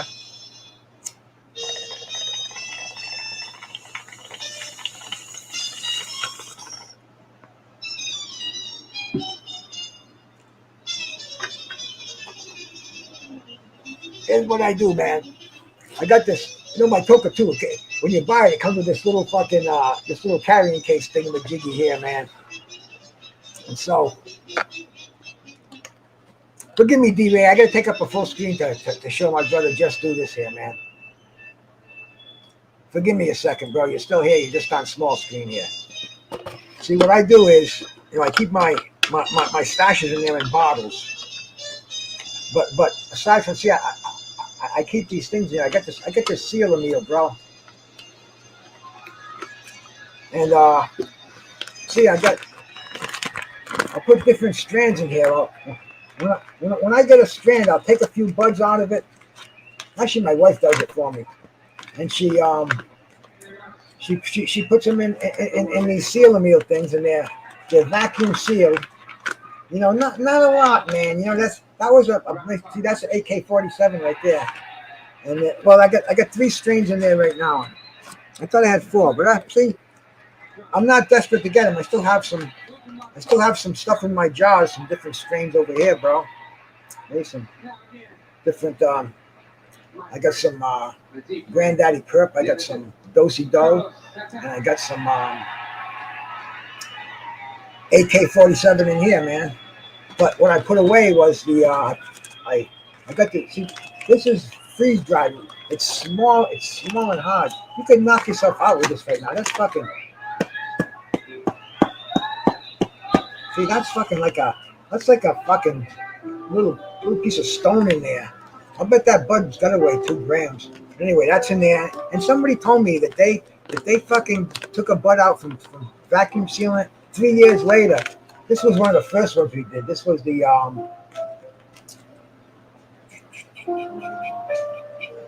Dosey Do. See, even the marker almost wore off on that. No. That's sour diesel. There we go. That's a bud of sour diesel. I gotta write that again. I won't forget it because there's only 3 of them in here, and this is the Granddaddy Perp. Right? That's the Granddaddy Perp. I got probably about 3 grams in there. But anyway, man, see that's part of the hobby, bro. You know it, William, man. This is what I like to do right now. I kind of don't collect boxing mags anymore. I don't collect autographs or I don't really collect anything except I collect like I'll take the little weed samples. Nah, Tiara, believe me, man. This is the guys that I rock with. They say this is like fucking kitty shit, man. And it really is, but it's a little amount. I'd say that those 3 combined bags have maybe 8, 9, maybe I'd say 9 grams. I'm gonna average them all about 3 grams. So I'm gonna say they have 9 grams in there, which is cool, bro. 9 grams now. You know what that costs you? Shit. Look who's here, man. I got a fucking guy. He's gonna have to behave himself when he's here. I'll bring everybody back here, man. I got my buddy Rolling. You good tonight or what, man? I just jumped on and hit the ball. That's funny, Bruce. Now I jumped on and hit the damn hit the ball with you, man. Take a rip real quick. That's funny. It's hilarious. Rolling with the punch. Yeah. Blaze up, baby. What's going on? What strain you got? What's going on, everybody? Man, what I got here? I got berry. It's called berry fishing cherry. Yeah, like a fishing, I think, or some shit. I think they just made it up, man. Berry fishing cherry and shit. I was trying to pronounce that fucker last night for like 3 hours. I was like berry fishing cherry, man. But it's pretty good. You got it at 23, so ain't bad, man. Nice little, you know what I mean? So I went back, like you said, I let the pre-rolls alone for a little bit, Bruce, like you were talking about. Went back to the good old flower. Where I go to now and shit, they got a lot of little nugs and shit, man. But this is pretty good stuff though. It puts you right, man. Wait. Yeah. I got a friend of mine who's got a lot of buddies who work in the industry right now. I don't know anybody personally that does, but they work at these shops and they're really see in my state they're regulated by the state. I guess they are in all the states. Maybe I don't know. Maybe not. I don't know. But anyway, they're cushy jobs. You get them. Your wife's brother's gonna get one. His cousin Larry's gonna get one. You know what I'm saying, bro? You might even pay for these things. But anyway, right. They told me that pre-roll shit, man, that's the stuff. After they do all they break it up into bags, they fucking do this, do that. They clean up the fucking counter and they roll those pre-rolls. And they call them fucking, what the hell he even gave me a name what they call them. They call them like a mixed fucking dirty rice or something like that, But that's their biggest seller, and they make the most money on them. And yeah. Hey, I'm gonna call them smoke. And with these, the reason why. Yeah. With these, well, I mean, I don't know. I'm pretty sure all pre-rolls, but where I go to now and shit, like a lot of their pre-rolls were like infused, so they're always a little stronger and shit, So that's the reason why I would get the pre-rolls, and they're like cheaper, damn near. They're cheaper and stronger, but I don't know that, like you said though, Bruce. I don't know that's good because man, I don't know. I was like, man, I started feeling like fucking. I started feeling like a little like I would get lightheaded and shit. I don't know. Yeah, I don't know, man. I had to switch back to flour. I feel better too. Like my head feels better now. Seriously, like my head don't feel like different now. And shit. Anything that's got cushion there. Anything that's got cushion there is a fucking it's a fucking indica, and in a sour kush, it's probably a little bit of sour diesel mixed with the OG kush. Yeah, these guys, man, they are so good at fucking cross straining them. They make the shit so powerful. I was reading today. I was reading some of the shit that they have at the dispensary, and they got a lot of shit now. 23%, 26%, 25%. I mean, they're going for the higher THC content now, but they're expensive. I mean, it's like fucking 3.5 grams is like $59. Like what the fuck, Hey man, we need a dispensary to sponsor your show, bro. Somebody need to be paying you Hell for yeah. this great content you dropping, bro. Nah, Hey, and last thing I'm gonna say, hold on. Yeah. Last thing I'm gonna say, bro, is smoking parts of 10 buds is all right with me, man. You know what I'm saying? Especially 10 fire buds. Come on, bro. It ain't like it's garbage. Hey, I smoked worse before. just do my brother. He knows, man. 100%. Bro, you know, I am such an advocate for weed. I should be doing a show every week on weed, you know, because weed has helped me so much. Absolutely. And man, you know, I see people now who fucking need to smoke weed. They're taking fucking drugs they don't have to take. They're fucking oh god. I don't even want to do it because I'll start naming names and personal things. And bro, I mean, fucking get a hold of yourself first of all. You know, you have to become pretty much stress free. But once you are, learn how to smoke the weed. Learn how to get the strands to do what you need it to do. If it's for anxiety, if it's for depression, if it's for pain, if it's for appetite enhancement, there's so many different things you can take it for. And what you got to know is you got to know the right stash for the right thing. And I mean, don't stop taking anything a doctor tells you to take, and you know that you think is helping you. But man, there's a lot of things that you should really do a little more research on, and you know, think if there's alternative medications. And, you know, I try to keep myself as free from these fucking toxins all around me as I can. You know, I don't even drink alcohol. You know, no, I don't deal with alcohol, fucking nicotine, fucking caffeine, fucking added salt to my food. You know, a lot of things because you know the older you get, the more sensitive your fucking metabolism gets and your whole fucking system gets. Weed, bro, fucking weed, no problem. Weed is the thing.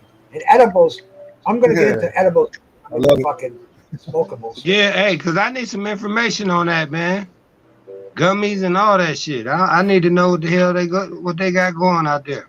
Well, right now, man, see Hey, what you can do is you can go to things like leafy.com. Santio Medina, my brother. Salute, my man. Salute. You can go to sites like leafy.com, right? You get on their mailing list. And right now, something's going on. In fact, my boy was telling me this today. Something's going on with the Delta THC, the Delta 9, Delta 8, I think it is. And they're fucking doing these half price sales. They're getting rid of the stuff. It used to be $49.95 a bottle. Now it's $29.95. Because my man told me that, you know, they're doing a lot of altering of the chemicals in weed. And they used to do this back in the day with fucking and with bodybuilding supplements. They used to have this stuff called Andro.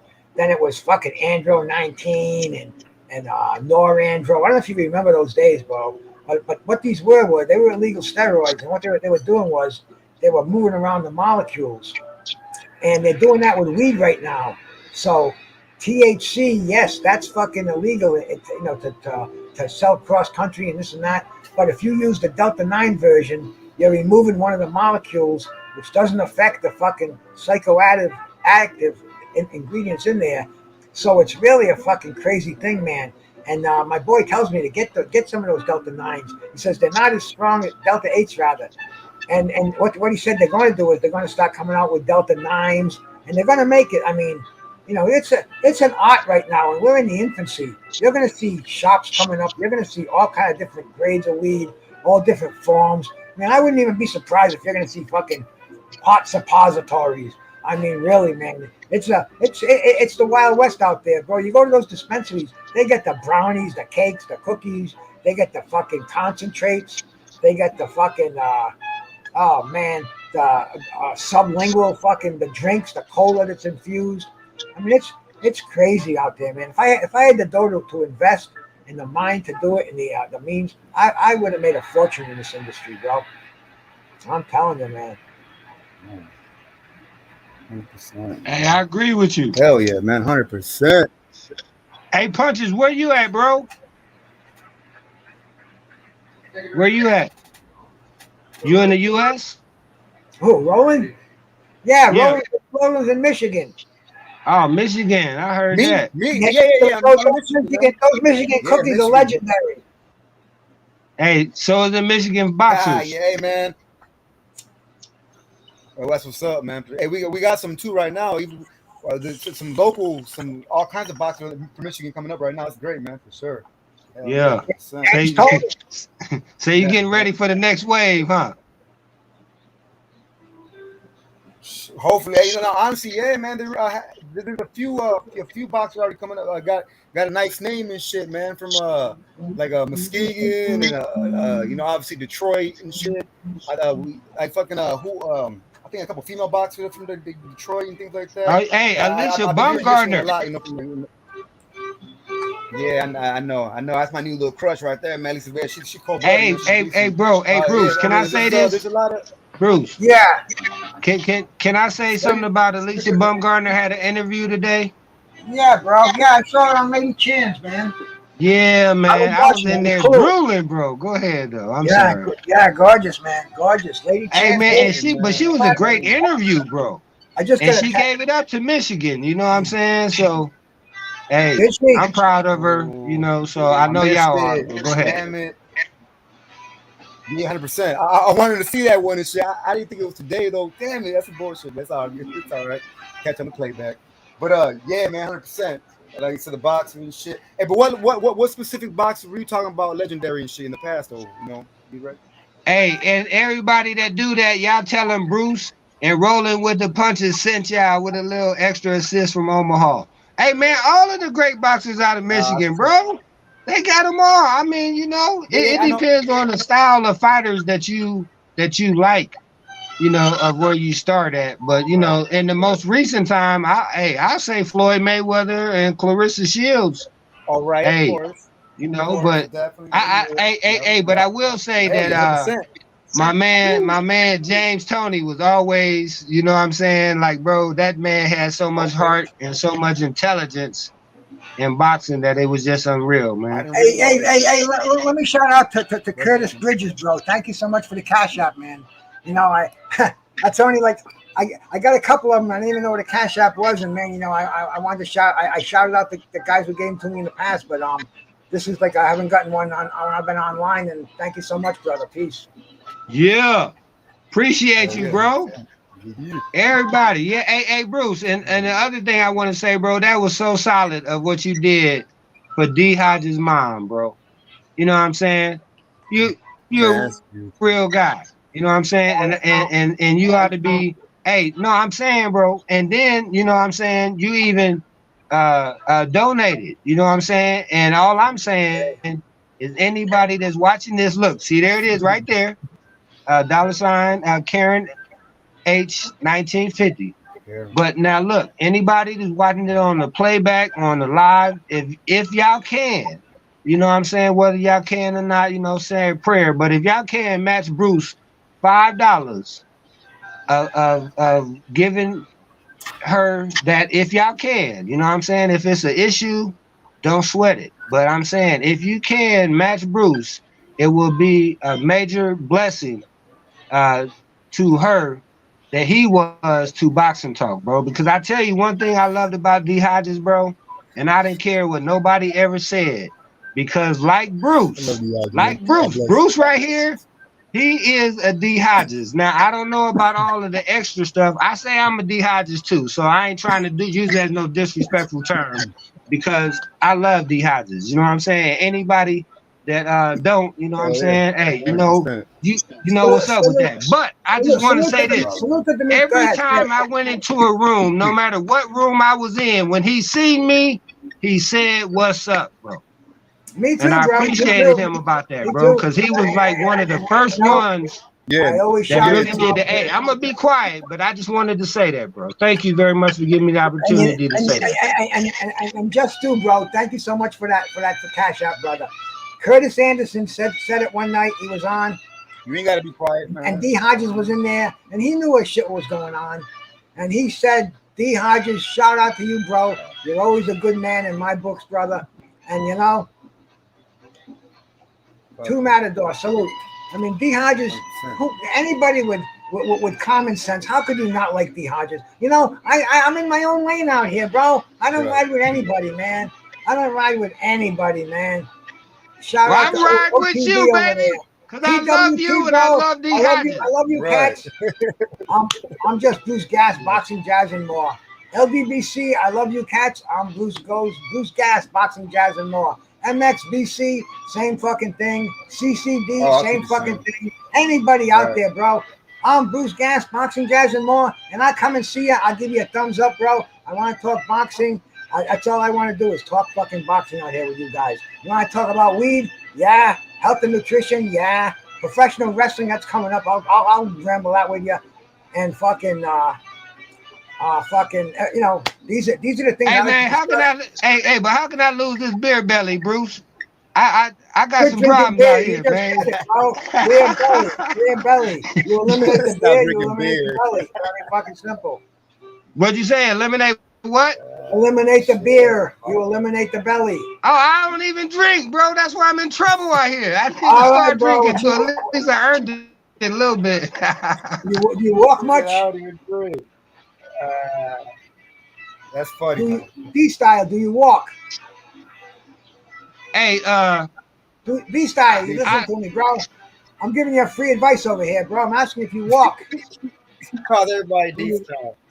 Oh, do D you style. walk? Oh, sorry. I'm oh sorry, no, fucking no, D Ray. yeah. Oh, Hey, see, hey, Bruce, don't worry Yeah, about it. yeah. Call everybody. Hey, Roland, that's that's what you funny, have man. to I do. like you, bro. Incorporate a little bit of walking into your fucking Oh, into your whole regiment, D style. Damn it, Okay. man! Hey, Every time I say D how, style, I'm gonna give you $1 hey, in your Bruce, cash don't app. worry about that, bro. Bruce, don't worry about that. I want to know I'm how worried many about it, miles or man. whatever I should walk. Are you saying that I need to go 5 miles or what? No. Just a little bit every day. You know, just walk a little bit. If you got to go to a park, if you got to go to a suburb, if you live in a decent place, just go fucking walk every day. If you can do it early in the morning, get it done before the sun comes out. And man, every week or so, go a little further. You don't have to go every day, but try to go 3 days a week. Then increase that to maybe 5. And then bro, I take my dog and I meet all kind of people. I meet the old ladies, the young ladies, everything. They all love the dog. And Charming really, fellow you are. of course, man, of course, bro. Hey, But Bruce, but how it's they gonna do something for my belly, bro? What? because but you know what? I'm trying to lose a gut. What it does is it speeds up your metabolism, and your metabolism burns more calories. And the only way to get rid of your belly is to burn more calories, damn. which you have to do by speeding up your metabolism. You get me? Hey Bruce, Yes, that's sir. funny you say that, man. I was just telling a couple people. I was like, man, I love this song my right here, homeboy, man. my ex-girlfriend, a couple different people and shit. I exactly what you just said. I was like, because everybody said I'm lucky I got a fast metabolism, but I was like, man, you know what? I don't think it's nothing with luck. I think that maybe it's just because I just walk fast. Like just from like I've always been told There how you fast go, I walk. Roland. Yeah. I just can't help it. I just walk fast and shit. Yeah, so No, I was man. like, man, I maybe hope. that's the reason why, man. Because I mean, from what you just said, confirms it kind of fucking. These is gems y'all can use. Wait a minute. I gotta. Yeah, so walking fast, probably, man. Probably there you go. J-Man, my Walking brother. fast, man. You see this dude down here, J-Man? He Yeah, just came into the building. He's got a channel. He's Philippine. He's a Filipino. Is that proper Filipino? He's yeah. got a channel out there, and he's invited me on there a couple of times because I know Hey man, you stole the spotlight from me over there, man. I was Well, a anyway, superstar until you went over there, Bruce. he wanted to talk about Now, Muhammad now I'm Ali. only Bud Crawford over there. You Earl Spence. You the big fish. No way, man. That could go either way. It could go either way. Right now, if you put a gun to my head, I would take Errol Spence. But man, it's a 50-50. It's a tough fucking fight, man. Nobody Hey knocks Bruce, out all Bud. I'm pulling out on you Bud is a knocks out blunt, bro. everybody. I'm pulling out a blunt. I come in peace. We smoking weed, bro, and drinking water. What are you talking about, you wacky bastard, you? Hey, drinking water. Hey, that's what I got too, for sure. Got my water. But anyway, man, Yeah, J-Man invites me on his show to talk about Muhammad Ali and to talk about Roberto Duran, and I know a little bit about those two fighters, and I know it was very nice of him to have me on there, and I hope I didn't embarrass him on there. Big Texas, my brother, Cletus Smith. Salute, always showing love and support. Everywhere I see him, man, always giving me a good shout out with the fucking puffs and the gas tank and the fucking, you know what it is, my brother. Thank you, man, for coming by. Big Texas Cletus Smith, salute. Yeah, he cool with that. Hey, bro, but like you were saying with Jay, man, I love the fact, bro, that he did a show on Ali. You know what I'm saying? Because as far as I know, none of the other channels that I watch or, you know, whatever that we ever even talked about Ali. So it was good this week to be able to go over to J-Man and listen to Bruce school y'all on Muhammad Ali. You know what I'm saying? He did an outstanding job. And J-Man, hey, listen, bro, he did his research on him. Who did? J-Man. I'm saying that he know about Ali, you know, more than a lot of casuals. That I'm gonna say every casual fan. Then I'll, you know. That wasn't very nice. Yeah, blaze another one then. Yeah. That's what I'm doing, my man. Hey man, so what strain you on, Bruce? I'm still on You the look like 8K. you chilling, bro. Hey, they need to pay you for this one. You know what it is, bro? I smoke bones during the day. I smoke blunts and joints, but at night I break out the bong because it's better on my system. If I'm doing bongs all day, I'm too much. So I do the joints while I'm maintaining while the sun is up. Then when the sun goes down, that's when the Toker 2 comes out. Yeah. I want to be like Bruce. Like Bruce. If I could be like Bruce. Yeah. Nobody, do as I say, not as I did. Absolutely. But yeah, man. Hey, man. Now, hold on, man. Go ahead, bro. Go ahead. I'm telling you to go ahead. I've been going ahead for the last 2 hours. Rolling with the Punches is on here. I don't know where he went. I hope he didn't do. I hope he's not done. I hope he didn't do anything. I'm right here, man. All right, man. Rolling right there. There he is. There he is. Hey, I like that bong you were showing me the other day, bro. Yeah, that what was it? It was like a pink glass, yellow glass. It's my old glass. It's old. There you go. There you go. For quite some time, man. Nice little weapon of destruction. Twisted glass. No, it's called Twisted Sister. Right, nice. Twisted Sisters and Glassworks, man. So yeah, some females probably made it or some shit. Shout out to the beautiful ladies. You know what I mean? Seriously, those must be. Three finest, my bra. What's happening, man? What's happening?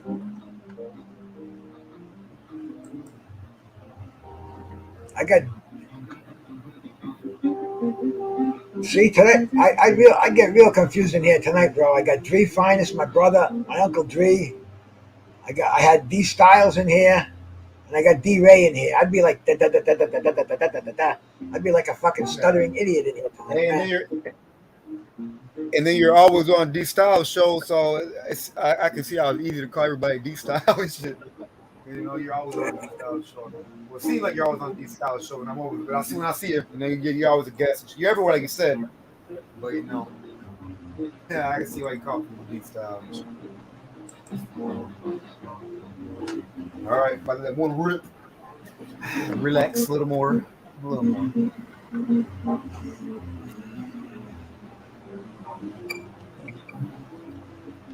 Man, that's what takes your lungs from you. You gotta take like a deep breath before and all that shit, man. Get prepared and shit.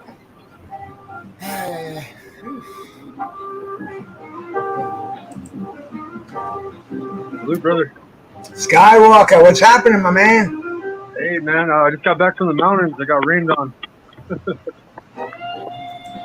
Yeah, tried to go fishing today, man. And when we got up there, man, it started raining, and I had about a 30-minute walk to the car in the rain, man. Oh, hard rain or what? Yeah, I got hit with hail. I was getting beat up. Yeah, man. The world is so strange out there today, man. Yeah. I don't remember the last time that it's been over 90 for 5 days in a row. ever. 3 days, that's rare. They consider that a heat wave. This is going on 5 days, man. Yeah. Hey, I got in It's like contact trying to with grow a garden in a garage with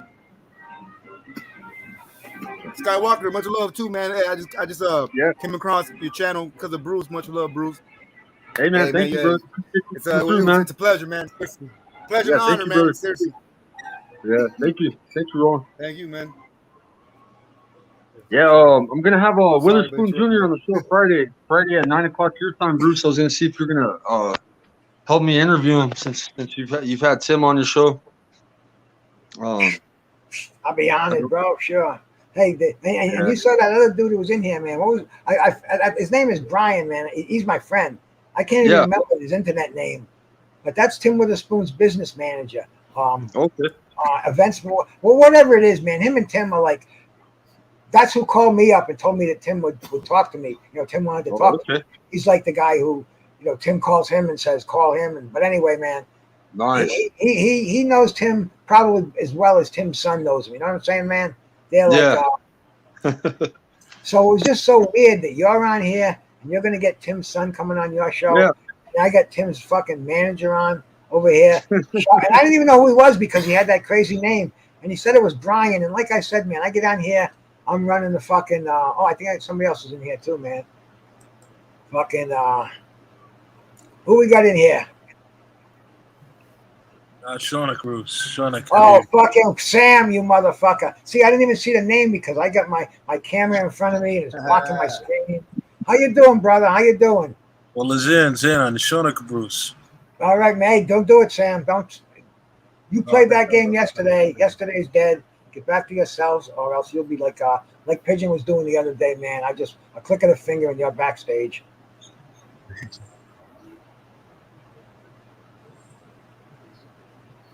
Go 90 degrees, man. You're not bullshitting. Jibnik Slugger Sam.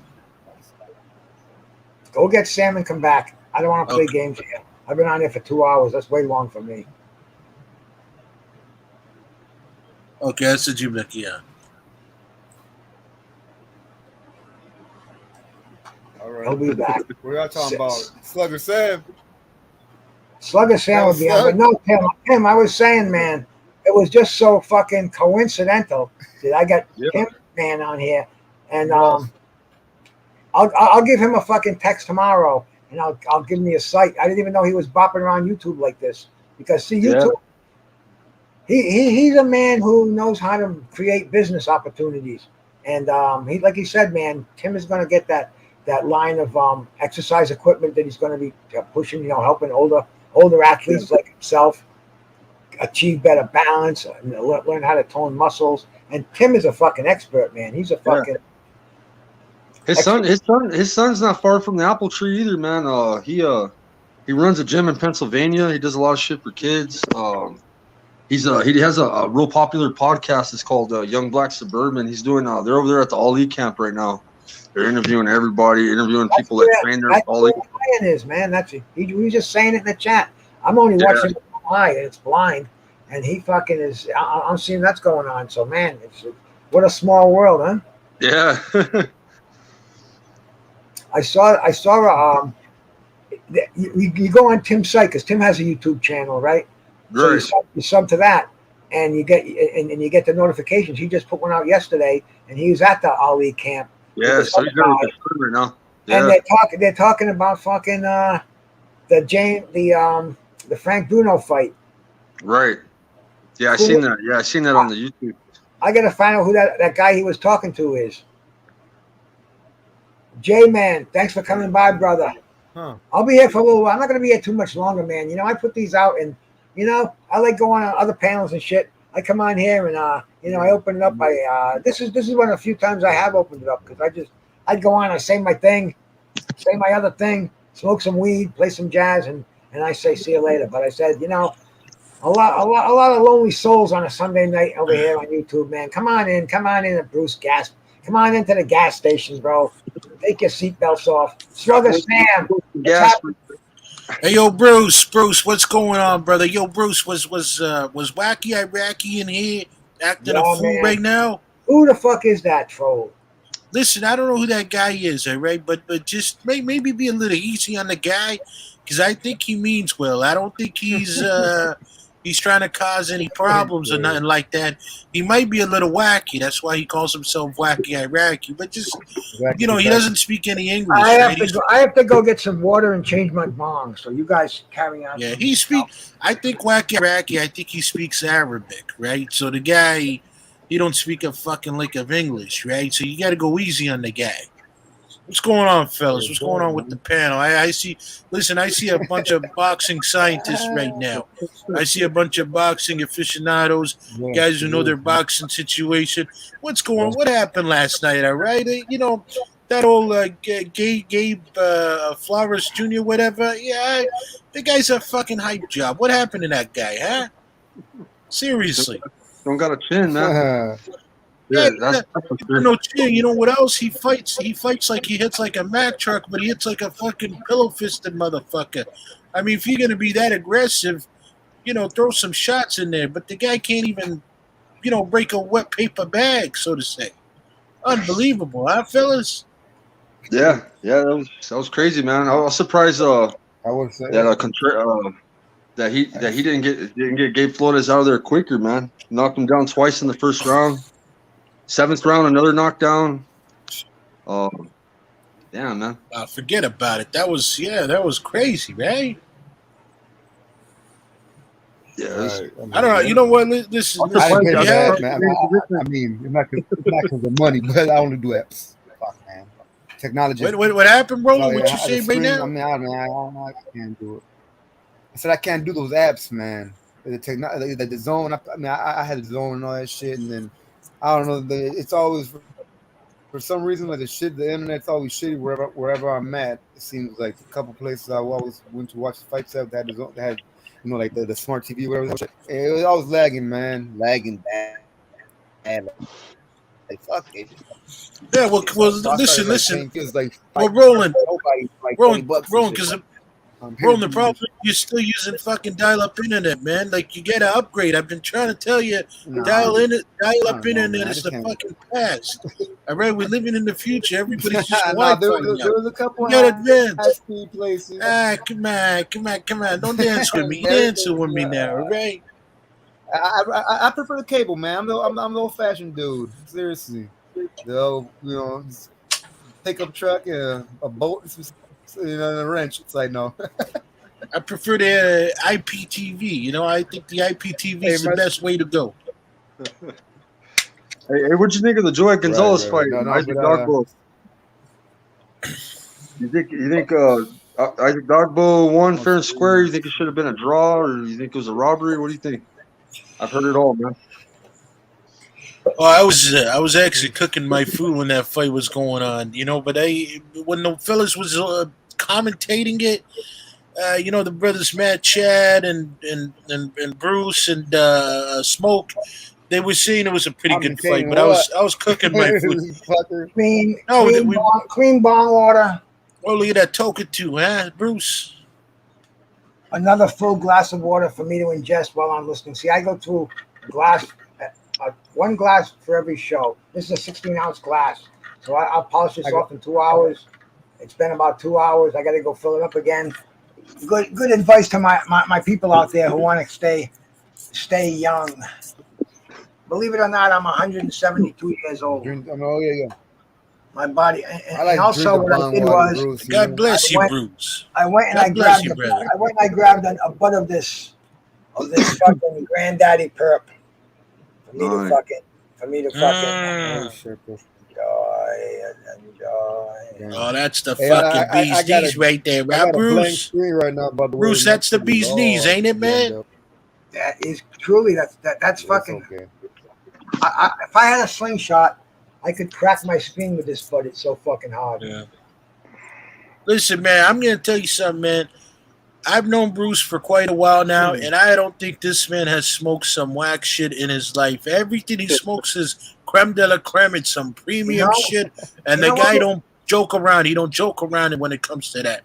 And that's why I love my brother. You know, he's very takes things very seriously, and he doesn't slack off. And he's been telling me, Slugger, you're only 28 years old. You need to get your fat ass off the couch and start working out, or you're gonna die, you fucking young punk motherfucker.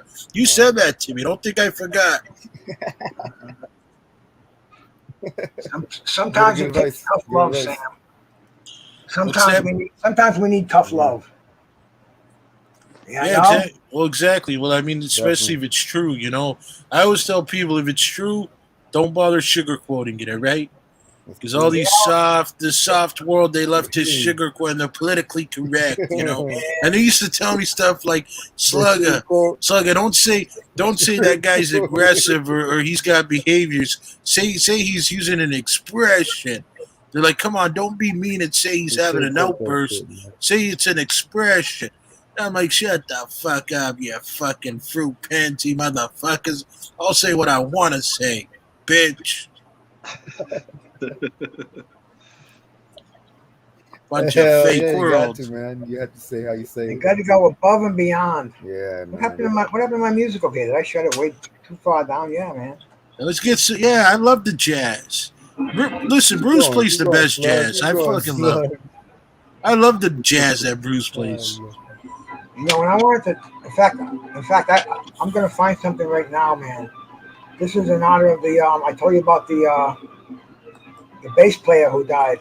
Hey, Michael Henderson, 71 years old, bro. This is the kind of bass he played. Damn. Oh, that's music to my ears right there, Bruce. I love it. I fucking love it. Music to my ears. Hey, you know, hey, Bruce. Hey, I love the jazz. Your jazz, you know how you Bruce hitting the ball. You know? But honestly. When you're during a fight, shit, man, you know what I mean? Got the bowl today. During a fight, I'm just saying, perspective criticism for someone who admires and respects you. Holy shit! Look at that. Toker too makes a lot of sense. See how Tim's smoking. See the smoke that comes out of his mouth, out of his lungs is clean, but the stuff that you see going up, it's dark. You notice that? Because that's smoke getting wasted. Everything that comes out of the bong is like what comes out of your mouth. Right. It's cheaper than rolling up joints and blunts, man. I always pack bowls, but I got a bong too, man. Not just a bong, bro. A one-hit bong. Right. One-hit bong. One-hit bong. There you go. I got percolators in my bong, and man, that motherfucker's dirty, man. I've even used alcohol. That shit still tastes kind of. I just told you, man. Oh, you weren't on earlier. My wife cleans this thing every day. Right. Every day.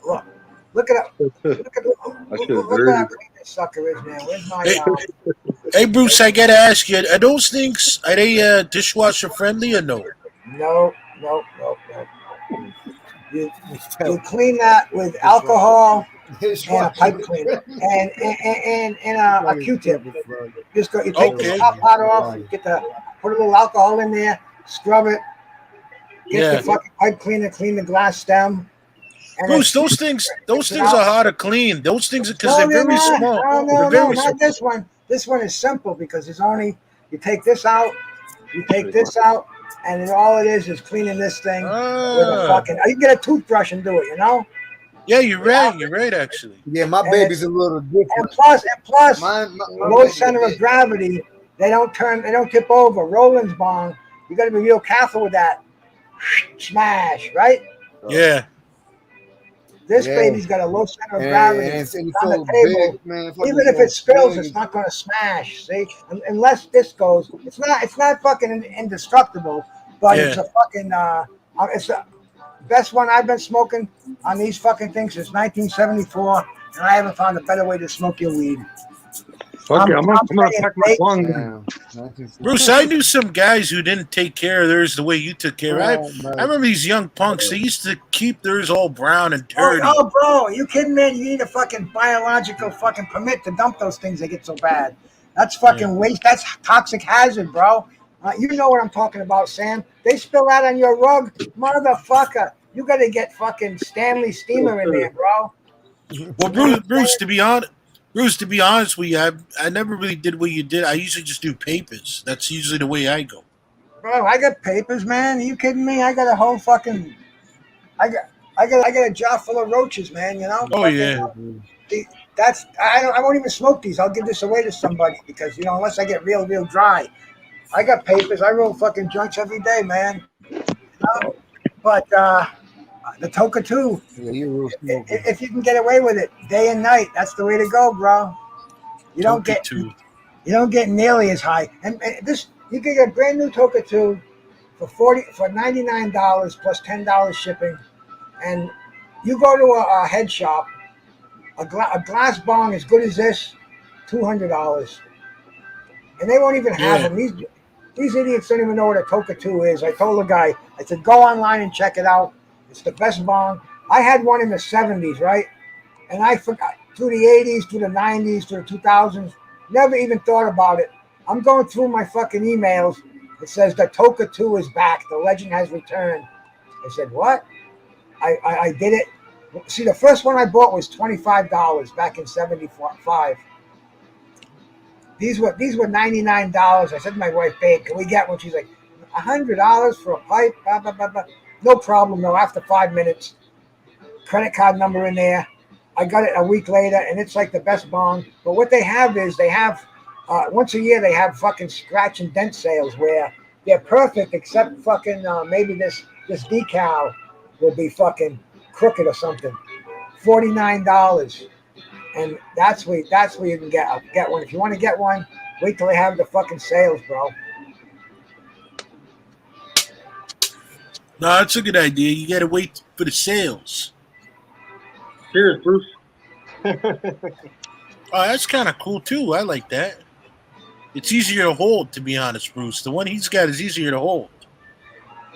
Well, mine's not. See the smoke that escaped? That's the thing with mine, bro. See? First of all, what's easy to hold in that? That's about a perfect size of a tit, right? That's fucking. I love that. Okay, you got me sold. I mean, you Okay, even got a me nipple. sold. You even got a nipple up there, Sam. All right, you got me sold. You got me sold, Bruce. All right? I'm gonna That's get not going one. to go anywhere. You could punch me in the fucking head, and that thing's going to go sky high. That's not going to Not leave to my finally see something. You got me Now sold, watch- Bruce. I gotta get one of Watch those. how I hit on this bad boy, right? me wipe- I'm pulling it up now. I got some fucking shit on my lips. Lip shit, I guess they call it. But anyway, watch how I hit this one. No smoke escapes this pipe whatsoever. Not a fucking thing. It all goes into me, and I blow it out. So I get the intake, and I can taste the fucking this grass right here is the granddaddy perp. So I can taste the grape coming in, and I can taste the fucking that gasoline going out. But watch how this bong goes.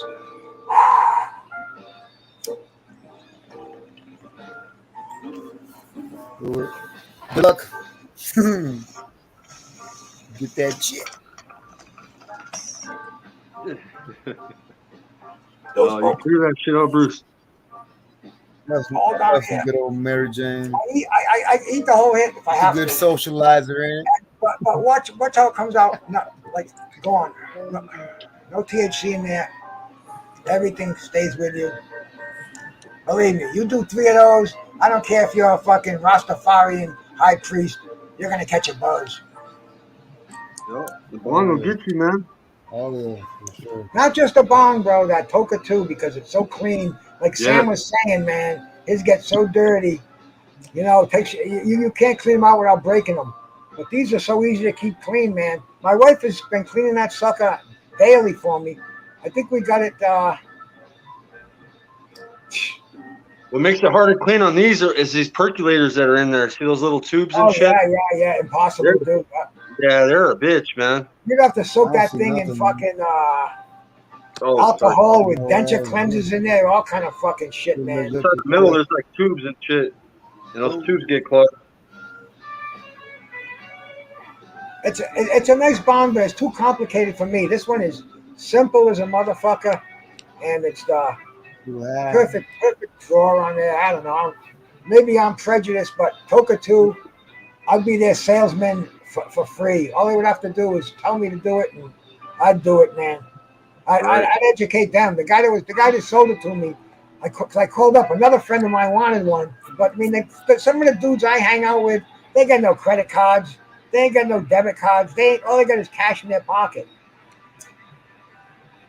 No, I'm sorry. They got the credit card, but they don't have the website. And they won't get one, or you can't order one without having a website, you know?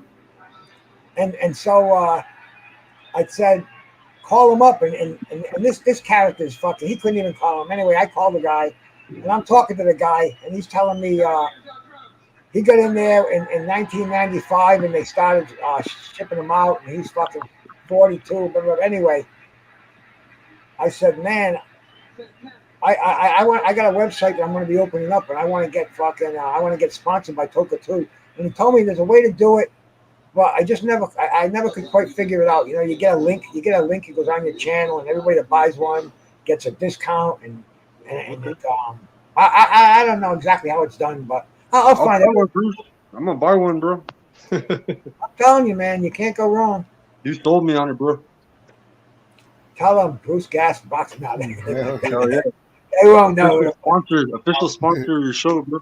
They probably fucking sue me for using the fucking logo on my avatar, you know, those bastards. They should give you money for that, Bruce. You know what I mean? I don't understand. They should be paying you for that kind of stuff. No shit. Cocksuckers. You know what bothers me is you get guys that promote these shit, and not only do they not pay the guy, they want to fucking sue him. What kind of bullshit society do we fucking live in? It's all bullshit. This whole universe is just green. It's all money. Everybody around me wants to fucking, you know what I'm saying? It's all money. Listen, man, I'm gonna tell you something, man. The other day, the kid I coach, all right, I spent like $800 on buying him birthday presents because he only turned 10 once, all right? And I did that going broke. Do you fellas understand me? Do you know how much I give a fuck about money? I give zero fucks about money. All right, it's garbage. It doesn't go to the grave with you. I don't care about it. All right, I'd rather see a little 10-year-old boy be happy, you know, get a couple presents and, me, cheap out a little bit on the gas or the groceries for 2 weeks or whatever. You know what I'm saying, man? You get what I'm saying? Fuck money. Fuck the greedy motherfuckers. And first of all, fuck YouTube for banning me. All right? YouTube banned you, Sam? They gave me the one strike. One strike. I never got a strike. Explain to me what this one strike, because people tell me, see, what they do is they give me copyright infringements a lot. I'll probably get one tonight. But I don't care because I'll just fucking delete the show, you know? But, this is what happened. But what are these strikes? Because they tell me this is not a strike. This will not affect your video. But you copyright on somebody's stuff and they get all the money that goes to your video, which I get nothing. But let them have a percentage of nothing. So believe it or not, YouTube's cool with me. Believe it or not, Bruce, believe it or not, last year, I don't know if you remember, I had the beef with Pigeon. Remember that? That was only a couple of months ago. I'm talking 2021. It was last year. But just hear me out. Hear me out. So he started running his mouth. No, but just hear me out. He started running his mouth. He started running his mouth about me. So what did I do? He exposed himself by saying his name is Philip Bant. So what did I do? I went on Facebook and I put Philip Bant. And on the stream, which I called it, the farmer destroys the pigeon. I called it the farmer slaughters the pigeon. That's what it was called. The farmer man slaughters the pigeon, and I exposed him. I put him on the Facebook. I typed in Philip Bant and I showed how ugly he is. And I said, hey guys, this is Pigeon. He's an ugly fuckhead. And what he did is he reported that. So YouTube said, you exposed somebody's personal things, but I said, I could show whatever I want on my stream, and he told us what his name was. I got a strike for that, meaning for 1 week, I can't stream, I can't post a video, or none of that shit, Bruce. And it lasted for 6 months, and it went away.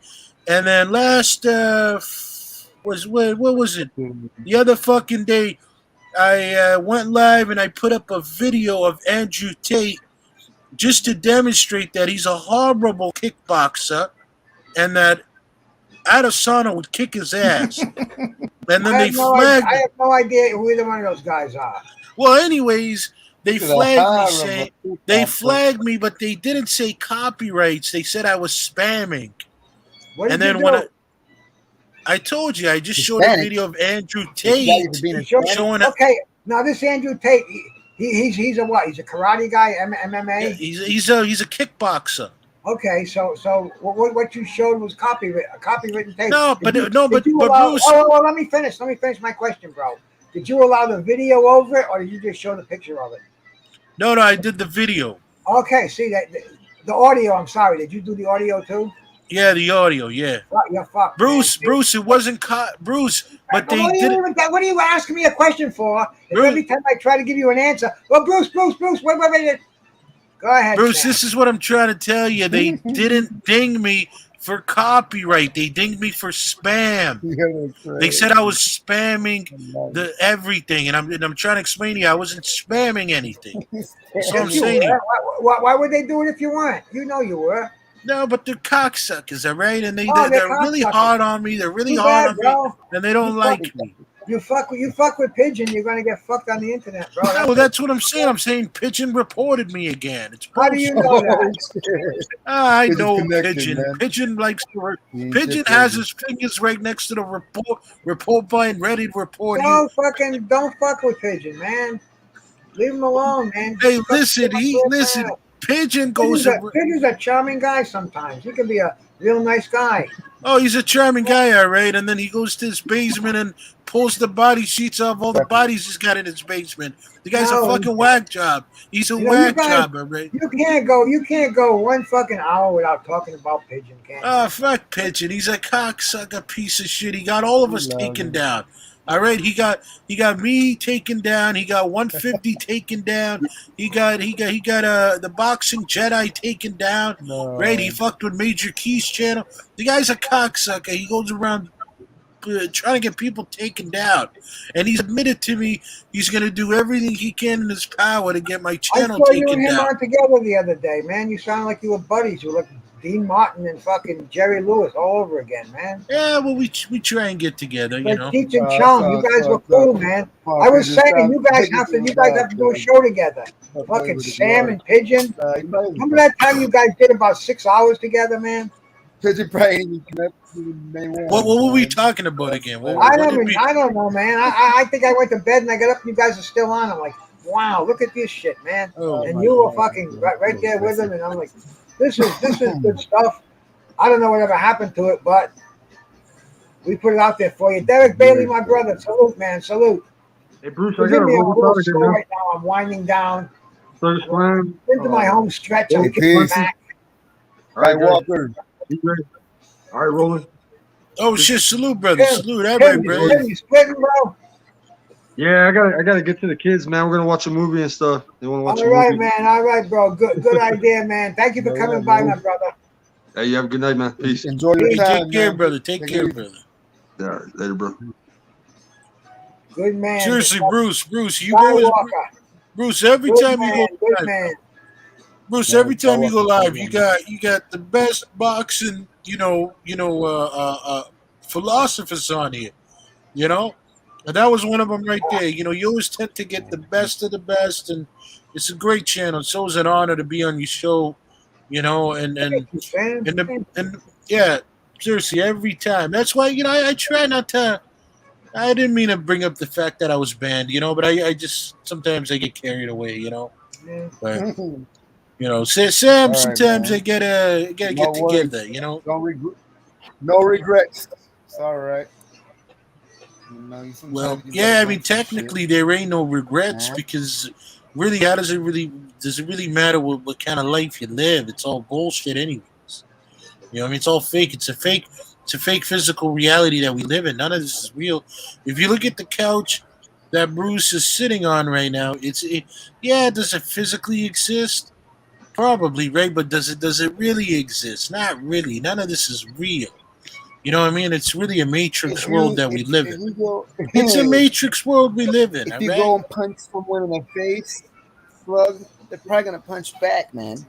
This is life. I mean, it's what you know. The world and life is what you do, the decisions you make. And hell yeah, you got control, man. You got a lot of control. You get some help, you get a lot of help too. There's a lot of control, man. You gotta, Yeah. you gotta do what you do. It's beautiful. I see what you're saying, though. It's fun. I see what you're saying. I see what you're saying, but You see what I'm saying? nah, It's man, just shit, man. come on. Why is this guy calling me a big dummy now? Out here, what gives? What gives? What gives? How do you know he's talking to you? Well, you just said it as I'm big and I am a dummy, so I'm assuming he's talking to me. You never heard Fred the Junk Man say that? You No, big I know I heard it. He's like, you big dummy. dummy. I've heard it, you big dummy. What do you guys think of? What do you guys think of Vinny Paz and Kevin Rooney? You know, when they were teammates. Good fucking combo, man. Good fucking combo. Problem is, fucking Kevin Rooney gambled like a motherfucker. Vinny Paz was right there with him. Oh Christ! Oh, and he was Damn. drinking a lot too. Hey, Bruce. Vinny doesn't drink. No, Vinny never had a drink. What? Vinny never had a drink. That's what he told me, man. Oh no, sorry, not Vinny. I'm saying Kevin. Kevin Rooney was drinking like crazy. Kevin Rooney. Oh yeah, he was buzzed all the time. No, Vinny. Listen, Bruce. I got to tell you, man. I love. He runs on a different fuel, bro. He runs on this fucking high octane stuff, man, and he's burning it a fucking million fucking gallons a day. He's like a different individual. He's fucking different. He's Rhode Island fucking isolated. You know. You ever have isolate protein, the best protein you can buy? Oh yeah. 95% protein. 95%. Vinny Paz is the version of fucking Rhode Island. He's been fucking ion exchanged, isolated. So he's fucking he's a fucking extra fucking chromosome fucking crazy fucking Rhode Island fucking. Oh, he's a legend. Bruce, I gotta tell you. Still like he's 25 years old and he's speaking 59, 60 years old. I don't even know how old he is, but. Bruce, I gotta tell you, when I watch Bleed for this, froze. hear me out, Roland. Hold on, Screen froze, fella. Roland, no, you good. We see you. We see see you. my Just we see you, bro. You're moving. Just hear me out, though. Hear me out. When I watch Bleed for I this, see nothing. right? When I watch Bleed for, hold on, Roland. Just let me talk. When I watch Bleed for this, Bruce, the scene when right after the car accident, Bruce. You hear me, Bruce? Oh yeah. Right after. No. I said, do you hear me, Bruce? Yes, I do. But anyways, right after the car accident, you remember the scene? They took him to the doctor, and the doctor was screwing that thing in his head. Remember? Yeah. I love the part when the doctor was ready to take it out. He goes, "I'm gonna have to sedate you," right? And he's like, "No way, Doc. I've never taken drugs in my life." Doc's like, "What are you talking about? We have to." He's like, "No way, man." Right? And then the doc starts accidentally unscrewing it the wrong way, and he's like, "Doc, what are you doing? It's, lefty loosey, righty, blah blah, whatever." I can't remember how he said it, but I was like, "Wow, this guy's got a pair of fucking cojones on him to be like, fuck this," Oh, bro, that's him in real life, man. Yeah, he'll tell you that story. They had when they took that out, the fucking bone had fucking grown back again, and it was more painful because there was no, when they put it in, he was fucking out. That was screws in his head. He was fucking out of it, and in a fucking pain killing induced coma. But when they took it out, he didn't get anything for it, and that's what the bone had healed. It was months and months and months, and that fucking bone had grown over those screws, and they had to go and get them up. Imagine taking those things out of fucking fresh wood, and that's the way it was, man. I can only imagine that pain. That's one. And those things are like fucking 2 inches. Jed Kiley, my bra, salute, man. Thank you so much for coming by, brother. Good to see you here, man. Fuck, I haven't seen Jed Collin forever, man. Where the fuck's Jed been? I know, bro. I know, man. I haven't been going to as many places as I used to go, but so you're right. Uh, Judge. Hey it's man, about sometimes things are more important than going to fucking other people's chats, bro. That's true. That's true. It's a good point. I think Jed's been busy with the Outlaw Club, right? Because he's one of the coaches there, so he's been busy probably. Sometimes you just get busy, really busy.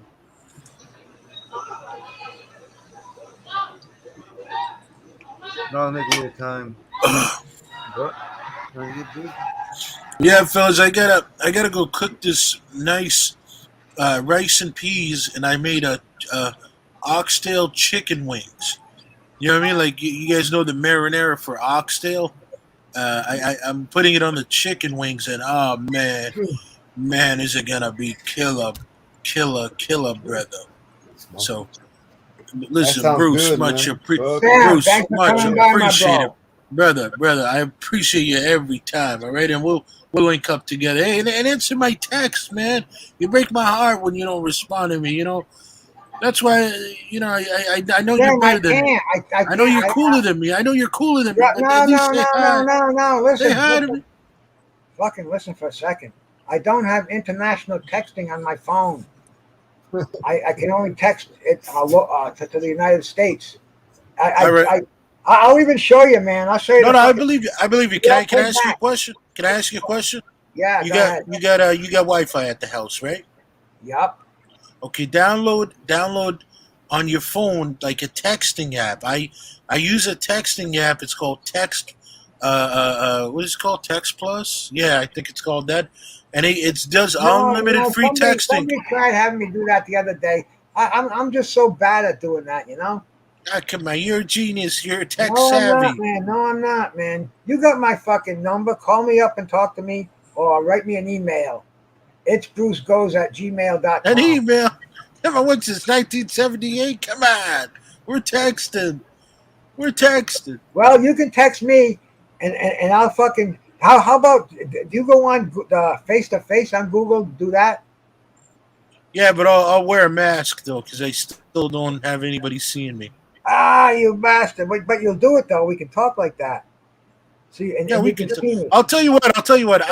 Listen. I believe Yeah, Call you. man. me. So Call I'll me tell on you that. what, Bruce. Bruce, I'll let you see how I look like. Just don't take a No, screenshot. I don't care, Sam. I don't care what you look like, bro. If you No. don't want to show it, it's up to you, man. I I don't look care. like the guy. yeah, You people know, I can look do like. You remember the Goonies? You ever watch the Goonies? Remember the big, fat, Yeah, ugly, you fucking showed that looking before. You showed that picture before. thing? I'm joking, man. You No, showed but that. I've seen it Bruce, before, you know, Slug, man. Damn. Yeah, but see, Bruce, I go on this fucking. Yeah, it's not. Yeah, I seen it before, Slug. I seen it before, man. no, I I've think never, you're at work behind a desk or some shit. no, but you've never seen See, my Oh, yeah, face, see, though. right? see, we can go on here. See, I got George Jakovic on there and Damn, I a thought that couple was other you, ones man. on. Oh, the Google Hangouts. You're saying the Google Hangouts? No, this is like this thing they got with Google, and you talk to somebody and it's like you see their face and they see your face and it's built into your phone. It's weird, man. It's called I'm doing George right now. See, I don't want to call him, but I just pressed a thing and I got George there. See that little screen? Yeah. When he answers, I'll see his face in there, and he'll see my face full screen.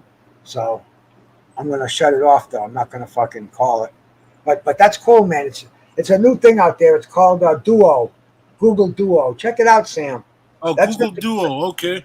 you might be interested in that, man. I see a lot of people doing it now. They're walking around looking like they're from Star Trek. Yeah, Colonel Kirk, beam me up. Fucking. It's Maybe it's you know what? If you could text through Google Duo, then maybe I'll just text you that way. You know what I mean? try it because I don't even know what you're talking about, but I got my phone here, and if I get a text in here, it's going to fucking give me them. The Google Duo ring is different than the text message ring, but hey, I'll. What was your email again, Bruce? it's brucegoes at gmail.com. It's Bruce Goes, one word. ITS, no fucking, BruceGoes@gmail.com. it's Bruce Goes at gmail.com. Okay. I'll Just maybe since it's through Google, maybe that's how we talk through the Gmail. So I'll see if it's gonna let me send it through email. If it works. If it works, it works. I'm But not big. I'm not big on communications, yeah, But yeah, whatever works, man. Believe me, I never stop. If somebody calls me, I usually talk to them for an hour. If I get texts, I always answer texts, but I couldn't answer those that you sent me. Like I said, I tried to, and they kept telling me I couldn't do it. they I think kept saying, same thing with Mark. Mark sent me texts, and I tried to answer them, and I couldn't. I tried to. One day Mark called me one night, and I can accept calls. Like remember when you called me? yeah, I can accept calls, but I can't call them back because it's just not in my plan. And I tried calling Mark back, but it just told me nope, not including your plan. I could do it on my wife's phone, but I got a fucking discount, $15 a month fucking one. So unless I buy the additional fucking international calling plan, then I'll keep it real affordable. You know what I'm saying? yeah. See, I'm very fortunate with the company I'm with I because don't know anybody international. yeah, cause see, it allows me to do everything international, all that, and then when I cross over to Detroit, I could even use like I get unlimited texting and data there as well, because it picks up from the AT&T service or T-Mobile or whatever I want. I could pick T-Mobile, I could pick AT&T, so really good shit. But anyways, Bruce, appreciate you having me on, brother. I'm gonna get rolling. I gotta cook my Peace, food. slug. And yeah, you too, rolling. Yeah. Always great seeing you, bro. Always great seeing you. All right, I y'all be mean, you easy too. I now. mean, you too. Peace, Cool peace, talking to you, fam. man. Peace. Peace out, my bra. Oh, that looked I like move my hands and shit a lightning. lot. You- That looked like lightning I Oh just saw yeah. outside. I wouldn't doubt it. Yeah, Like we I got said, lightning man, too. We had these crazy. Yeah, bro. I mean, these crazy fucking temperatures. You're gonna see. They said it's supposed to rain tonight anyway, so I wouldn't be surprised if we get some lightning in there. Yeah, let me find something here. Right.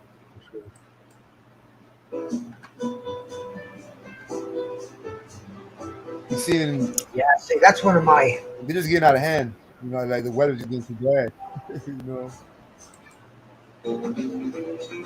It's like lightning and all insane. that stuff it's healthy for the earth. Lightning and but man, it's these times getting everything ramping up and getting out of control. I don't know, man. There's no way to think of man.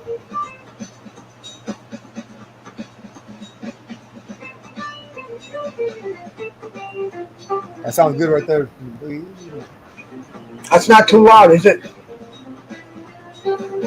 No, not at all, man. It's perfect. It's like, I wanted it as more like background stuff. So Yeah, that's perfect, man. Very true. yeah, it's You can kind have of you can have a good background dialogue. drain out drag out the fucking dead air in the background when we all can't think of anything to say. So Oh yeah, I mean, but you know what though? Honestly though, Bruce, like I don't know, I don't mind those situations. I appreciate those situations because like I don't know, man. Like if you don't know how to appreciate those situations, sometimes it makes a person more neurotic and shit. A person should be able to be comfortable in their own thoughts in silence around other people and shit. So I feel like if we all were to like assume that when it does go silent, it'd be just a lot more like a lot more like stress would be alleviated basically whatever. Just for yourself too though. You can just think about it. Fuck it, nobody else wants to think about it. Who cares? Like shit. Just think that they're thinking that. If anything. But yeah, because I mean seriously, it's a good thing though, man. You're just like shit, you're enjoying each other's company inside. Because they said a lot about that too. To be able to just be in silence and stuff like that. So and then in people's minds, they're constantly going places and it's a lot of shit, man. So I don't think no one should even assume that like this. air's going still. Sometimes people are in their mind thinking about what they're gonna say, or that they think about something else somebody else just said, all kind of shit. What the girl just said on the side and shit off text or something, shit like that. Oh shit. But yeah, I mean, I don't know. I mean, I just thought though, seriously, it should be a good way to think about things. My screen's fully like blank. I can't see nothing, man. Like it's all like nothing. It's like all like a black blank screen. It's crazy. But hey, you said I was able to be seen and shit. Like, oh, okay, that's weird. So, man, I didn't want to be just frozen and shit. That'd be stupid. I'm just on the other side, it's frozen. Like, hey, what do you see? And I'm just in there, like, they could have like caught me frozen on a bad angle and shit, or it's not bad. Like, I make a lot of facial reactions and shit, so I could be making look like a stupid facial reaction. That looked dumb, man. I didn't want that. So, but I mean, it's weird. So, I can still be seen, but I can't see nothing. I guess it's all fucking blank screen. It's all just shut off. I did. So that's how they're spying on us, huh? I know. Hey, so Bruce, so you used to work out a lot when you were young, though, man. Like you were really, really fucking like what do you want to say, the buff? You were buff. I had it. No, I used to, yeah, bro. I used to train all the time. It was like, nothing competitive, but I just used to I used to like to lift weights, and I used to like to take care of myself, and now this is after years of abusing my body, understand. So I was to the point where I was in my early 30s, and I said, dude, I have to fucking do something. I'm feeling like I'm in my fucking early 60s, for Christ's sakes, So I got myself in shape, or it was going to be too late. Like the people I was hanging around with, who didn't change their fucking diets and didn't fucking clean up their act, and they're fucking either dead now or they're so far gone that they're dead and they don't even know it. But no, I learned a long time ago. If you want to do things, and as you get older, you can't fucking do the things you did to your body when you were younger. I mean, fuck, man, I was gifted because my father had muscles, and I fucking had muscle. But all that, if you don't take care of it, it all goes away. I mean, it's fucking. I was eating garbage food all the time, one meal a day, fucking crap. And I just kind of cleaned everything up. When I was in my early 30s, and it carried into the 40s and the 50s even. And I had to stop working out about 8 years ago. My arthritis was too bad, but just fucking from taking care of myself for those years before. But no, bro, I didn't start till I was old. Almost. Yeah, a little younger than you, Roland, but not that much younger than you, bro. I mean, you can still see like like you can still see like you got muscles still, there and shit. You know what I mean? I mean, it's like it's been a while. We're all getting older. And, oh, bro, I'm fucking 67, bro. I'm probably not. But I got nothing. Yeah, so I'm saying like, I can tell. Like, you can tell you to work out and shit. Y'all buff and shit. Yeah, fuck, man. Hey, what fucking decade would you feel was best for your body? You know what I mean? Like your physical, like peak type of shit. Like how they always talk about adult strength and men's strength and things like that. Because I think it's a real thing too. But so what do you feel like your best years were?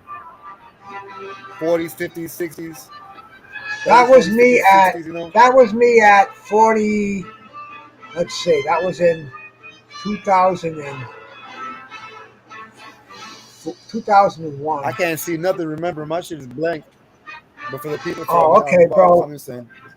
Well, that was I'll catch you back on the playback. Okay. I'm pretty sure if somebody's watching though, they probably won't see. Damn, I'll catch on the playback, man. But I can't. My StreamYard's fudged up. That's a simple. I don't got the damn man working out. My body always seems to like ache when I start working out seriously. When I seriously start working out and shit, I feel like I always pull a muscle or something, man. My body, my body. I like doing it, man. And it was the only way that I was going to get myself uh, No, longevity in a lot life. of people Because do. man, That's cool though. I had everything going against me, bro. My father died young from a heart attack. I had a brother who died 27 with cancer. Fuck, man. I'm sorry. My genetic pool was fucking pissed in.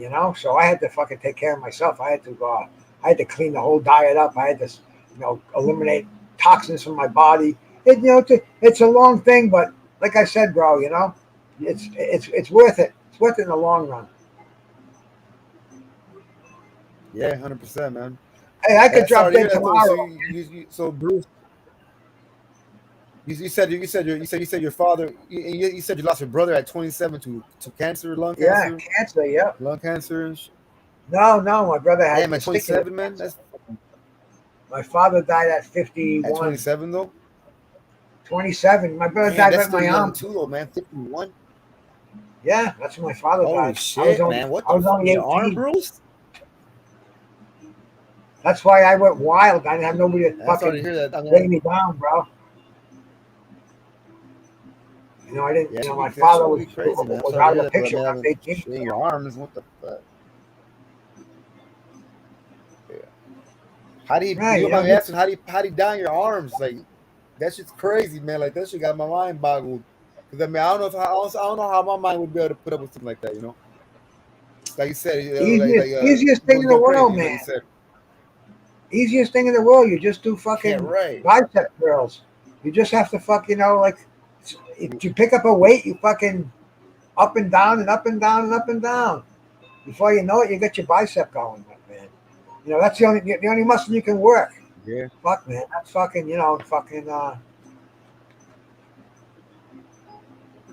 No, I was talking about fucking. your brother passing. Like that should be crazy to go, and your arms. That'd be crazy to come back from. Like so, I can see why you went crazy and shit. Yeah, working out. Like I said, working out. I always fuck my damn muscles up. I feel like, man, it always mess my muscles up. Like I mean, because I don't know, man. Like it feels good to do it to a certain extent, but I know my limits and shit, man. It's not too much heavy lifting, you know. I'm more of a just calisthenics, as they say, more Picasso, of a my calisthenics, brother. man. Thank you for stopping in, man. I'm just hanging around doing nothing. Had nowhere to go. Yeah. This is where I wound up. Fuck yeah, just I got D-Ray in right, here with me. I right. got Rolling with the punches in here with me. I fucking dropped a link. It's Much like, love, what the everybody. fuck, man? Come on down. Anything you want to say, Right, you nice, can right, say it over here. Anything you want to smoke or drink, you can do it over here. right. Mm. I'm going to be out for another 5 minutes. I told my wife I get off at 11. I got to go out and put the dog out and all that shit. But after 3 hours, man, I I'm gonna start go over getting next, kinks in dude. my fucking legs. Right. Oh yeah, man, most definitely. You gotta shit. Hell yeah. Jose Diaz, anybody who's here, I know there's only a couple of people That's a here, lot. man.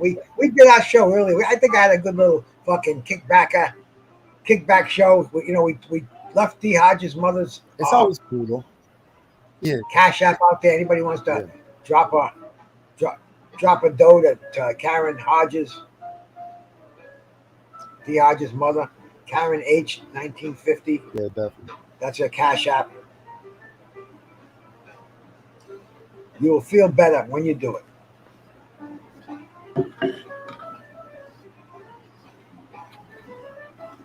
Yeah, hey man, D Hodges was. I used to love talking to like. Whoa, I used to love hearing. I need to talk to him. Talked to him a couple times, I think, most definitely. But we did a lot of interacting in the chat and things like that. But I like hearing him talk to him, man, about the things he had to say. She always kept it real, man. Like down the line and shit. I always appreciated that, man. So when I heard about D Hodges passing and shit, that's crazy that he passed a year ago. I appreciate Mr. just Mechanical, funky, man. salute I my brother. appreciate how he put that out for people to see, for people to see. And yeah, because that's truly sad though, man. Anytime anybody passes away and shit, but especially when somebody, seem to try to, seem to try to put up that fight like we all do, like you recognize that it hurts a little more and shit, when someone goes because you're like, damn, man, like, you recognize that fight that a person's putting up like we all do and shit, like so you can relate to it a Yep, little more. yep. So I don't know, real close. Shout out to my So yeah, much brother, love. Mr. Mechanical out there, man. Salute, salute, salute.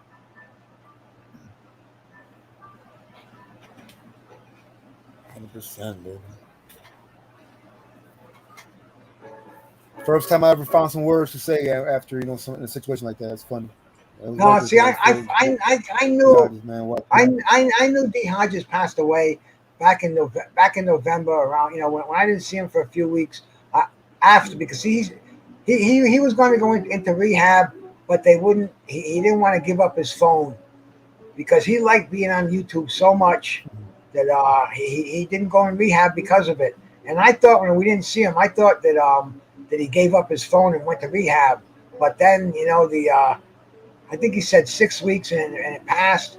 And we just kind of a few people talked and said probably passed away. What else could it be? He was too involved with talking to people on online. And sure enough, man, it was confirmed for sure. Mark Nash showed it on his channel, the obituary, and the so there's no doubt in my Oh mind. man, And his mother called up Mark Nash. That's a cash app out there. So, respect to Mark for that. Definitely much love, man. Respect for that. Whoa, damn, that's fucked up, man. I don't even. Damn, that's sad. How old was D Hodges? Did it say in the obituary? yeah, D Hodges said I 7. think How old I was he think he was like anyway? I think he was about 49. I can't remember exactly, but he wasn't that old. He was young. He was born in the early '80s. Yeah, so But hell no, man. early Shit, 40s, I man. guess, man. Early 40s. I think he was Shit, born in 1980. my uncle has no legs, man. My uncle has no legs. He's 75 Yeah, and shit, man. But he's getting strong. He's getting strength back and shit to be able to, like really, like just, yeah. I mean, he's pretty much already self sufficient and shit. He's over there taking the shit, like cleaning, like wiping his own ass, shit like that. What I mean? It's good. I'm like, hell yeah, man. You see, so so yeah. I mean, I'm thinking about it. So 70 years old and shit, you still walking around and things like that. I'm not. I think old is truly in your mind and shit because there's people who do pass when they're like in their 90s, in their 90s and shit, and they literally just passed not because they were like unhealthy or anything like that. It was just, man, just fucking. It's like you can let yourself go at a certain, For example, you ever heard of broken heart syndrome, Bruce and shit? It's like when your loved one of like many fucking years and shit like passes away or whatever, like and like the partner would die too and shit, right? Like the husband would die too if the wife passed away or vice versa, and they really and shit. They were healthy. They're like, damn, they were healthy, for their age and shit. And so they're like, what? So they literally chalked it up to broken heart syndrome. That's what they called it because it's like, damn, they die of truly like sadness. That's what they say. Like you overwhelm your body and shit with just like stress and just like tense and shit, tense feelings and just just sadness and you shut down your fucking organs, man. So so there's people who live to be fucking 90 years old or whatever you want to say, and still in good health and shit like that. So I'm just saying, man, like no one should fuck all that. We're old shit, man. Like our body, we make decisions. Our body breaks down on us. Hey, my body's already breaking down on me. Fuck it, whatever. It's cool.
I didn't even know my fucking mic was muted, man. How stupid I sound. I thought it was the other mics that were muted because I'm about to close this down, man. And man, I went through all that. I was talking to myself over here. What a fucking fool I feel like. Damn. So I don't even remember when I realized my mic was muted. Thanks, Picasso, bro. Yeah, man. Yeah, it's the truth, man. D. Hodges passed away. We didn't hear from him after, he died in November, and we didn't hear. He died November 29th, same day my father died. And we didn't hear from D. Hodges all through Christmas and stuff, and people thought he was in rehab and shit. But then time went on, and where's D. Hodges? Nobody knew, and we assumed. I assumed anyway, man. People have been around a little bit, and our it became a reality, man. We found out the other night for sure. D. Hodges is gone. His mother was on Mark Nash, and she told us that. And somebody asked her about insurance, and she said no. D. Hodges didn't have any insurance, and you know how they cut you off? I guess I was Picasso, bro. I fucking just closing it down, bro. I gotta put this dog out. It's that time, man. It takes me about an hour, and like I said, I gotta go see this eye surgeon tomorrow morning, 9:30, up on Veterans Parkway in Providence, Rhode Island, man. So I gotta get ready for that probably at around 7. See, out of bed at 7, 8:30, 7:30, 8:30, 9:30 with the shower and the shave. Yeah, so same here, Picasso, bro. I've been wondering about you, bro. I haven't seen you around too much, man. Hope you're doing well, my brother. Hope you're doing okay. But anyway, man, closing it down over here. This is Bruce Gas, Boxing, Jazz, and more. Thank you so much for listening in, for your support, for your thumbs up, for the cash apps, man. I appreciate that. I appreciate that, Just Do, man. God bless you, my brother. I'm out of here. Thank you so much. Peace.